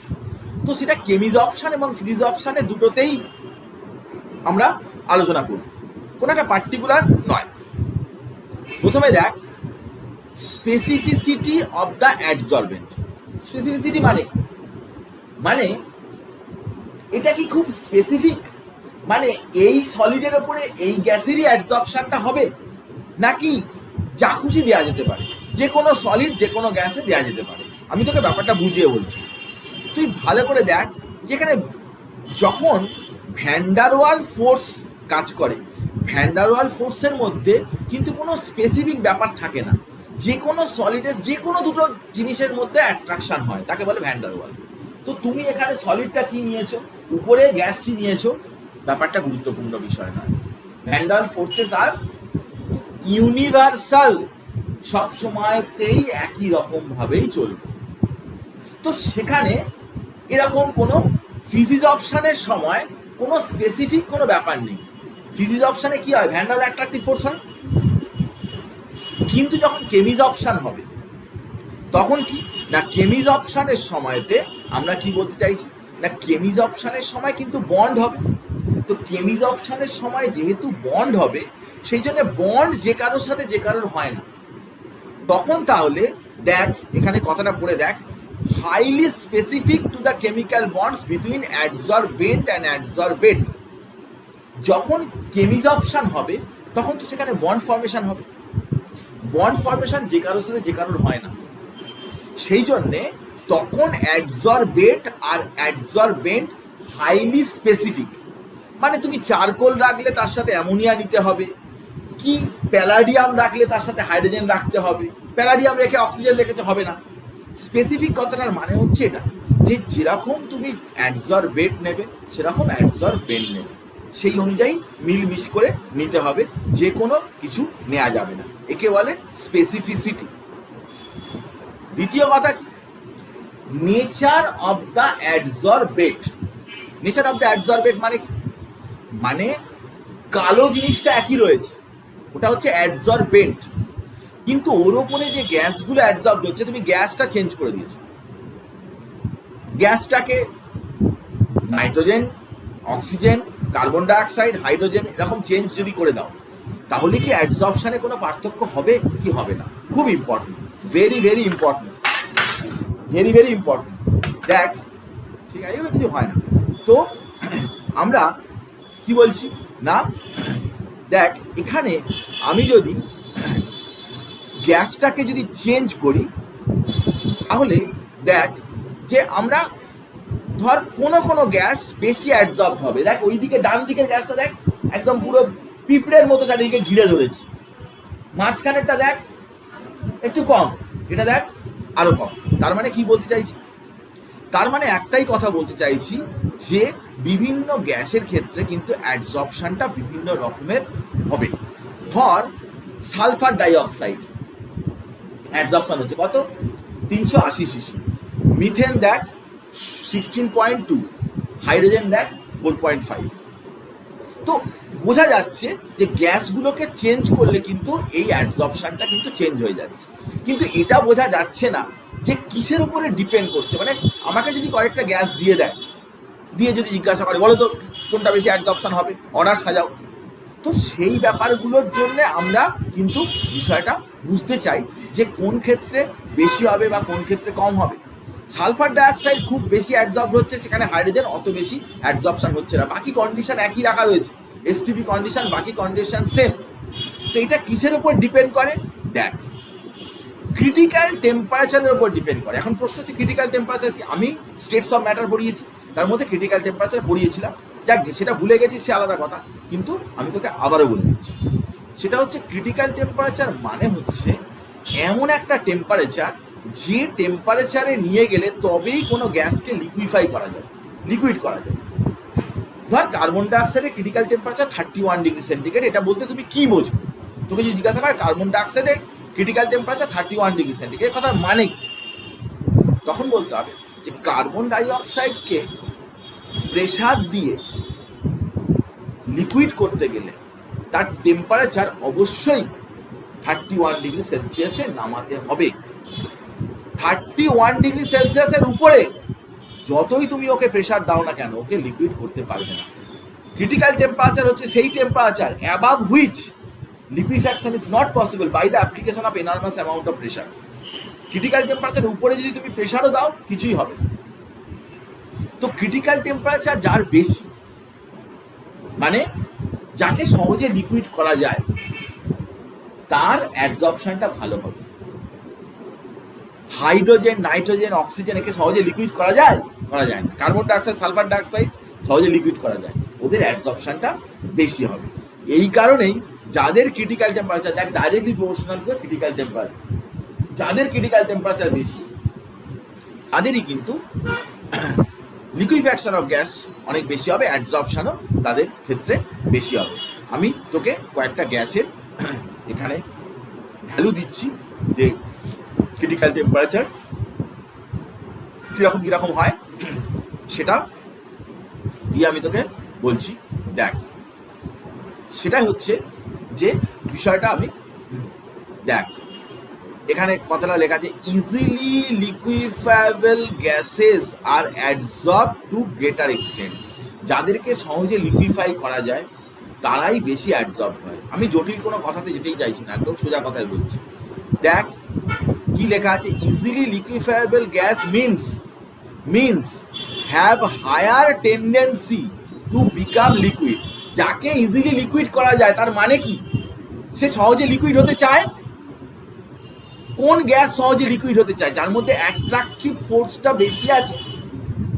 দেখ ইজি ব্যাপার, যাকে তুই সহজে লিকুইফাই করতে পারিস, কাকে পারিস? যে নিজে লিকুইড হতে চাইবে। কে কোন গ্যাস ভালো লিকুইড হতে চায়? এমন গ্যাস যে যার মধ্যে অ্যাট্রাকটিভ ফোর্সটা কি বেশি। অ্যাট্রাকটিভ ফোর্সটা বেশি হলে তবে তো মলিকুলগুলো কাছাকাছি টেনে আনবে, তবেই তো সে লিকুইড হবে। লিকুইডে অ্যাট্রাকশনটা বেশি। তাহলে দেখ, easily liquefiable means higher tendency to become liquid which in turn should have greater intermolecular force of attraction.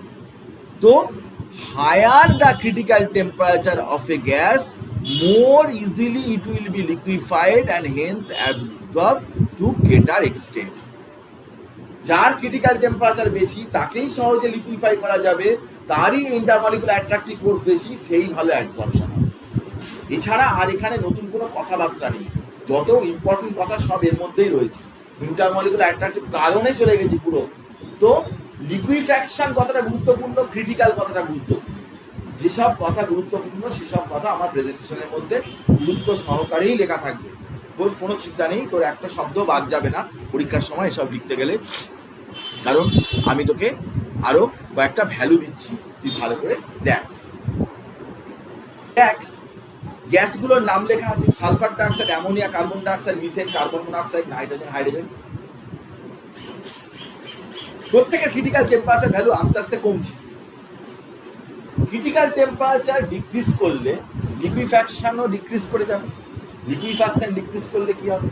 অ্যাডজর্পশন। অ্যাডজর্পশন মানে কি? আটকে যাওয়া। অ্যাট্রাকটিভ ফোর্স বেশি হলে তবেই আটকাবে। যাদেরকে সহজে লিকুইফাই করা যায় তারাই সহজে অ্যাডজর্পশন হবে।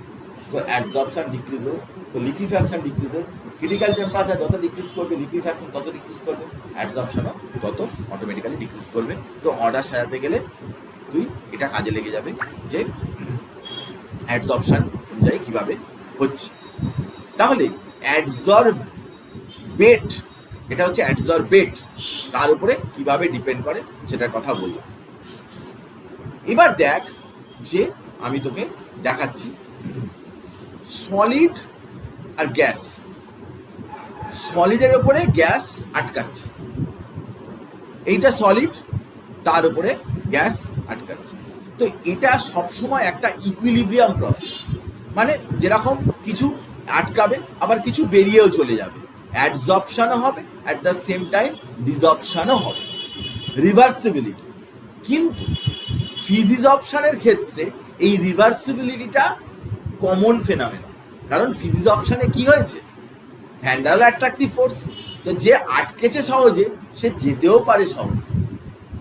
ফিজিজর্পশন সেই জন্যে খুব রিভার্সিবল প্রসেস। কিন্তু কেমিজর্পশন করতে গিয়ে এনার্জি লেগেছে, হিট করতে হয়েছে, বন্ড ফরমেশন হয়েছে। তো কেমিজর্পশন থেকে যদি রিভার্স করতে যাস তাহলে কিন্তু সেটা এনার্জি লাগবে, এবং এনার্জি দিয়েই কিন্তু ফরওয়ার্ড, ব্যাকওয়ার্ড ইত্যাদি করতে হবে। এনার্জি সেখানে কিন্তু অ্যাডজর্পশন বাড়াতে হবে বা কমাতে হবে ইত্যাদি করতে হবে। তার মানে কেমিজর্পশনটা কিন্তু রিভার্সেবল, কিন্তু ফিজিজর্পশনটা কিন্তু জেনারেলি রিভার্সেবল। এগুলো নিয়ে আমি বলছি একটু পরে, রিভার্সিবিলিটি অফ দ্য প্রসেস, যে ফিজিজর্পশন রিভার্সেবল কিন্তু কেমিজর্পশনটা সেই অর্থে রিভার্সেবল নয়। এবার দেখ যে আমি তোকে বলছি, দেখ একটা জিনিস, দেখ ফিজিক্যাল অ্যাডজর্পশন আমি করছি। তো ফিজিক্যাল অ্যাডজর্পশনে আমি কি বলেছি, বারবার কি বলেছি, একই ছবি ইউজ করা হয়েছে যে ভ্যান ডার ওয়াল অ্যাট্রাকটিভ ফোর্স ওখানে রয়েছে। তো এখানে সবসময় কি হয় না, অ্যাট্রাকশনে কিছু এনার্জি লিবারেটেড হয়। আমি বলেছি অ্যাডজর্পশন সবসময় এক্সোথার্মিক। তো এক্সোথার্মিক মানে কি? হিট বেরোবে, গরম হয়ে যাবে, হিট ইভলভ, দেখ লেখা আছে হিট ইভলভ। কিন্তু এই অ্যাট্রাকশনটা তো অত বেশি নয়, তাই হিট যেটা ইভলভ হবে সেটা অত মারাত্মক হবে না, অল্প হবে। কত? 20 থেকে 40 কিলোজুল, তেমন কিছু নয়। 100 নিচে কিলোজুল মানে খুব একটা তেমন কিছু নয়। তো 20 থেকে 40 কিলোজুল এখানে কিন্তু হিট ইভলভ হবে। কার ক্ষেত্রে? ফিজিজর্পশন বা ফিজিক্যাল অ্যাডজর্পশনের ক্ষেত্রে এটা হবে যে 20 থেকে 40 কিলোজুলের মতো হিট অ্যাবজর্পশন। কেমিক্যাল অ্যাডজর্পশন এটা এক্সোথার্মিক প্রসেস, এখানেও হিট লিবারেশন হবে, কিন্তু কি এখানে তো বন্ড হয়। এখানে বন্ড হয় মানে তার যে হিট লিবারেশন সেটা কিন্তু কম্পারেটিভলি বেশি। মানে মোর হিট ইভলভ হবে, প্রায় 200 কিলো জুলের উপরে কিন্তু এখানে হিট লিবারেশন হয়। 200 কিলো জুলের উপরে হিট লিবারেশন হয়, অনেক বেশি হিট লিবারেশন হবে। এনথালপি অফ অ্যাডজর্পশন এটাকে বলে।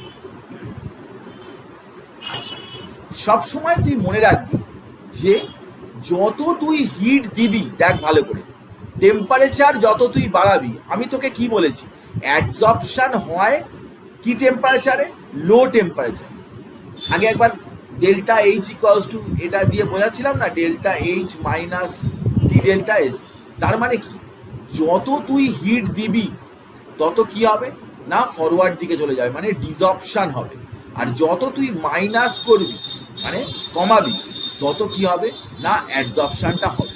এখানে দেখ যে প্রেশারটা মোটামুটি একই আছে, কিন্তু নাইট্রোজেন অ্যাডজর্পশনটা কি হচ্ছে না 273 কেলভিন। দেখ 193 কেলভিন, দেখ অনেক বেশি অ্যাডজর্পশন হয়েছে।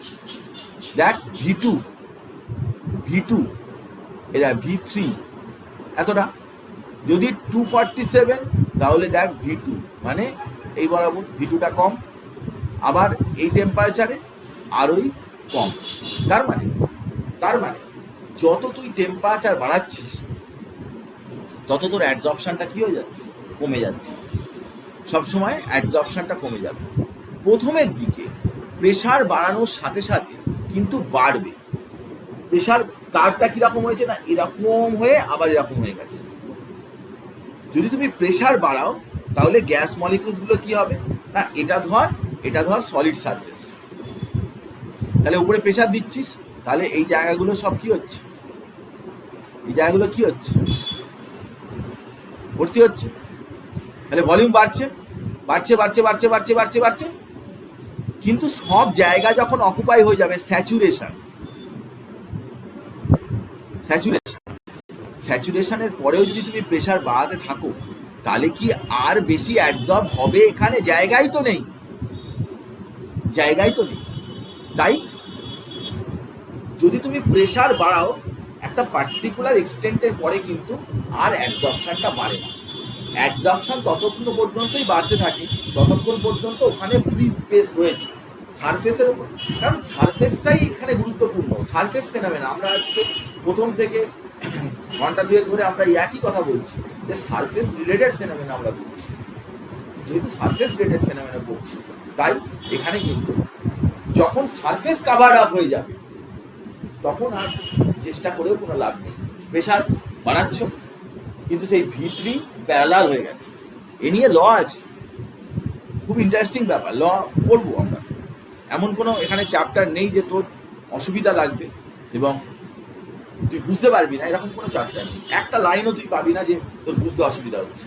তুই সবই বুঝতে পারবি, সবই জানতে পারবি, পরীক্ষায় মনে রেখে তোকে লিখে আসতে হবে। এরকম দুর্বোধ্য টাইপের, এই তো তোরা সলিড স্টেট পড়েছিস, তুই তো সারফেস কেমিস্ট্রি পড়ছিস, এগুলো হচ্ছে কি, এগুলো হচ্ছে মানে ব্যালেন্স চ্যাপ্টার, মানে বলা হয় যেগুলো কঠিন চ্যাপ্টারের মধ্যে, কিন্তু এতটুকু কঠিন মনে হচ্ছে?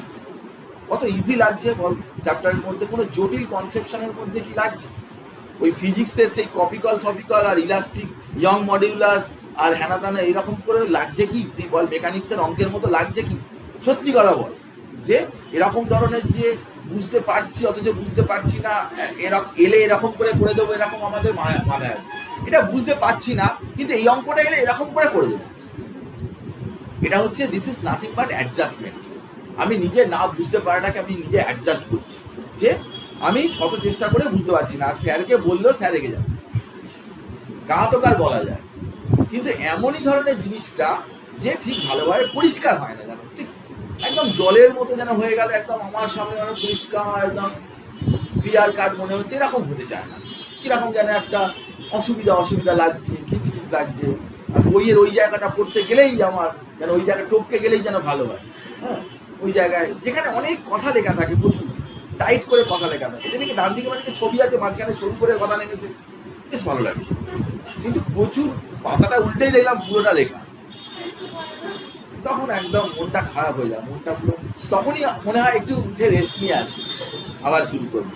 এই জায়গাগুলো, এই পাতাগুলো ডেঞ্জারাস। সেই জন্য আমি তোকে এরকম কোনো পাতা দিতে চাই না যে যাতে ভর্তি লেখা থাকে। আমি দেখবি আমার সবসময়, আমি নিজে স্টুডেন্ট ছিলাম, নিজে সাইকোলজিটা ভালো বুঝি, সেই জন্যে আমি জানি যে লোকের কি খারাপ লাগে, একটা স্টুডেন্টের কি খারাপ লাগে। দেখবি যে প্রচুর ডেফিনেশন, প্রচুর কথাবার্তা, প্রচুর একদম গাদা গাদা লেখা রয়েছে, দেখবি তুই আমার প্রেজেন্টেশনে তুই দেখতে পাবি না, হার্ডলি তুই দেখতে পাবি। বেশিরভাগ তুই ছবি দেখতে পাবি, ছোট ছোট ভিডিও দেখতে পাবি, জিআইএফ দেখতে পাবি, আর অল্প স্বল্প যেগুলো ডেফিনেশন সেগুলো দেখতে পাবি, বাকি তুই দেখতে পাবি না বলতে চলে। কারণ তুই দেখতে চাস না, তোর ভালো লাগবে না, তোর ভালো লাগবে না। আমি যদি এখন ফেসে যদি কথা লিখে দিই না এই পর্যন্ত, তুই অর্ধেক পড়বি, অর্ধেক পড়বি না, অর্ধেক বুঝবি, অর্ধেক বুঝবি না, তোর ভালো লাগবে না ডেফিনেটলি। কেন ভালো লাগবে না? আমার ভালো লাগে না, আমার ভালো লাগে না, আমি অপছন্দ করি। আমার স্টুডেন্টদের, আমি স্টুডেন্ট ভালো বুঝি, সাইকোলজিটা আমি ভালো বুঝি। আমি এরকমও হয়েছে যে আমার স্কুলে পরীক্ষা দিতে এসছে, আমি কোশ্চেনে অ্যান্সার বলে, কেমিস্ট্রি পরীক্ষায় কোশ্চেনে অ্যান্সার বলে দিতে গেছি, সেটা বলেছে যে আমার স্যার ঠিক বলেছে, আপনার কথা শুনবো না, এরকম বলেছে। তবুও আমি ওকে বলেছি, আরে ভুল হচ্ছে, ঠিক কর। হায়ার সেকেন্ডারি পরীক্ষা হচ্ছে, আমাদের স্কুলে সিট পড়েছে, অন্য একটা স্কুল থেকে চিনি না ছেলেটাকে, দেখছি একটা অঙ্ক করতে পারছে, আমাকে বললাম যে এরকম এরকম ভাবে হবে, ও একটা ভুল করছে, অঙ্কটা ভুল অ্যান্সার, কেমিক্যাল ইকুইলিব্রিয়াম অঙ্কটা ভুল অ্যান্সার বেরোচ্ছে, পরিষ্কার ভুল হচ্ছে। আমি তো বললাম যে ভাই শোনো, এটা এরকম করে হবে না। বলছে আমার স্যার বলেছে এরকম করে হবে। আমি নিকুচি করে যে স্যার ভুল হচ্ছে, নাম্বারটা 0 পাবি, সেটা ভালো হবে, আগে আমি যেটা বলছি সেটা কর। বলে কিছুতেই করলো না। এবারে তো এইসব করে টোরে, আর বেল পড়া 15 মিনিট বা আগে আমার কাছে এসছে, স্যার আপনি স্যার কীভাবে বলছিলেন স্যার একটু বলেন। আল্লাহ না, আমি তো বলবো না, আমি নিজের থেকে যেচে, এরকম অসম্মানিত আমি কোনোদিন হইনি। আমি নিজের থেকে যেচে একটা স্টুডেন্টকে বলতে যাচ্ছি, সবাই স্টুডেন্টকে বললে স্টুডেন্ট খুশি হয়, স্যার আমাদেরকে বলে দিচ্ছে, বাবা এই যে বিশাল ব্যাপার, তুমি আমাকে এরকম অসম্মান করলে। স্যার আমার ওই স্যার ঠিক বলেছে, আপনি বেশি জানেন। আমি বলবো না স্যার, না sir, please sir, please sir বলে দিন স্যার, ওটা হচ্ছে স্যার, ওটা ওরকম অ্যান্সার আসবে না স্যার, স্যার ঠিক আছে স্যার, ওই স্যার স্যার জানে না স্যার, আপনি জানেন স্যার। সঙ্গে সঙ্গে স্যুট চেঞ্জ হয়ে গেছে, হ্যাঁ আগে ঠিক আছে, বাচ্চা ছেলে বাবা বলে দেবো। কারণ কি? কারণ একটাই, বলা উচিত না, বলা উচিত না, কিন্তু কারণ একটাই যে পরীক্ষা হলে যদি সামান্য কারো কাছ থেকে সাহায্য পাওয়া যায়, মনটা ভরে যায়। যে কেউ একটা কিছু একটা অ্যান্সার বললো, কিরে তোর কত অ্যান্সার এসছে? আমার 1.25, আমারও 1.25, এই যে আনন্দ না, এই আনন্দ বলে বোঝানো যাবে না। হ্যাঁ হতে পারে 1.25টা ওরও ভুল হয়েছে, আমারও ভুল হয়েছে, কিন্তু কি বলতো, ওই যে ওর সাথে আমার মিলেছে না, এই যে এর যে ফিলিংসটা না, এই ফিলিংসটা শেয়ার করা যায় না কারোর সাথে, এটা শুধু নিজেই ফিল করা যায় যে এর কি আনন্দ। সেই জন্য পরীক্ষা হলে যদি কারো কাছ থেকে যদি কিছু সাহায্য পাওয়া যায়, সেটার মধ্যে মানে আর ভালো, মানে সব থেকে ভালো লাগে সেটা। আমি পরীক্ষা হলে সবসময় আমার মনে হচ্ছে কেউ যদি একটু কিছু সাহায্য করে, নিজে যখন টিচার হয়ে যখন গার্ড দিচ্ছি, সবসময় ফিল করি, স্টুডেন্টকে সবসময় মনে হয় যে এরা পরীক্ষা দিচ্ছে, কত কষ্ট করে, আগের রাত্রে কত ঘুমোয়নি, কত জেগে থেকে এসছে, কত কিছু পরীক্ষা দিচ্ছে, কত কষ্ট। ঠিক আছে বাবা, সারা বছর পড়েনি, এইসব করেনি, অনেক তত্ত্ব কথা বলার সময় আছে, হ্যাঁ সারা বছর পড়বে না, এখানে এইসব করবে, যখন তো পড়াতাম পড়তে না তো, সে একটা, সব ঠিক আছে, সব মানলাম, সমস্ত মানার পরেও কিন্তু একটা, যে ওরা তো আমার চাইতে ছোট, আমার চাইতে তো বাচ্চা, তো ওদেরকে এতটাও শাসন নিশ্চয়ই করা দরকার, বরঞ্চ ঠিক আছে যে ওদের পড়া উচিত ছিল, পড়েনি, তো এখনকার পরিস্থিতিতে কি করা যাবে, মানে কিন্তু তো এইটা, এই জিনিসগুলো কিন্তু আমার খুব মনে হয়, আমি খুব ফিল করি আর কি। আমার সবসময় মনে হয় আমার স্কুলে যারা পরীক্ষা দিতে আসছে বাচ্চারা, সবাইকে আমি চেষ্টা করি যে কেমিস্ট্রি পরীক্ষা থাকলে, আমি কেমিস্ট্রি পরীক্ষা থাকলে, অনেকে আমাকে সেই জন্য বাজে উল্টোপাল্টা বলে, অনেকেই উল্টোপাল্টা বলে যে ও টিউশন করে, ওই ছাত্রগুলো ওর টিউশন, আমি চিনি না, জানি না, ওই ছাত্রগুলোকে চিনিও না, জানিও না, আমি হেল্প করি। বলে যে ও পড়ায় টড়ায়, তো ওসব চেনা জানা ছিল, বিভিন্ন স্কুলে ছাত্র পড়ায়, ওগুলোকে সব বলে সব টিউশন ফিউশন ধরার জন্য, এইসব ছক এইসব বলে। আমি বলি যে এইসব আমি চিনিই না ছাত্রদের, ওদেরকে দেখে জিজ্ঞাসা করলে বুঝতে পারবো, ওদেরকে চেনেই না আমাকে। আমি আমার স্কুলে আর কি গার্ড দিচ্ছি, তো আমার এরকম মনে হয়।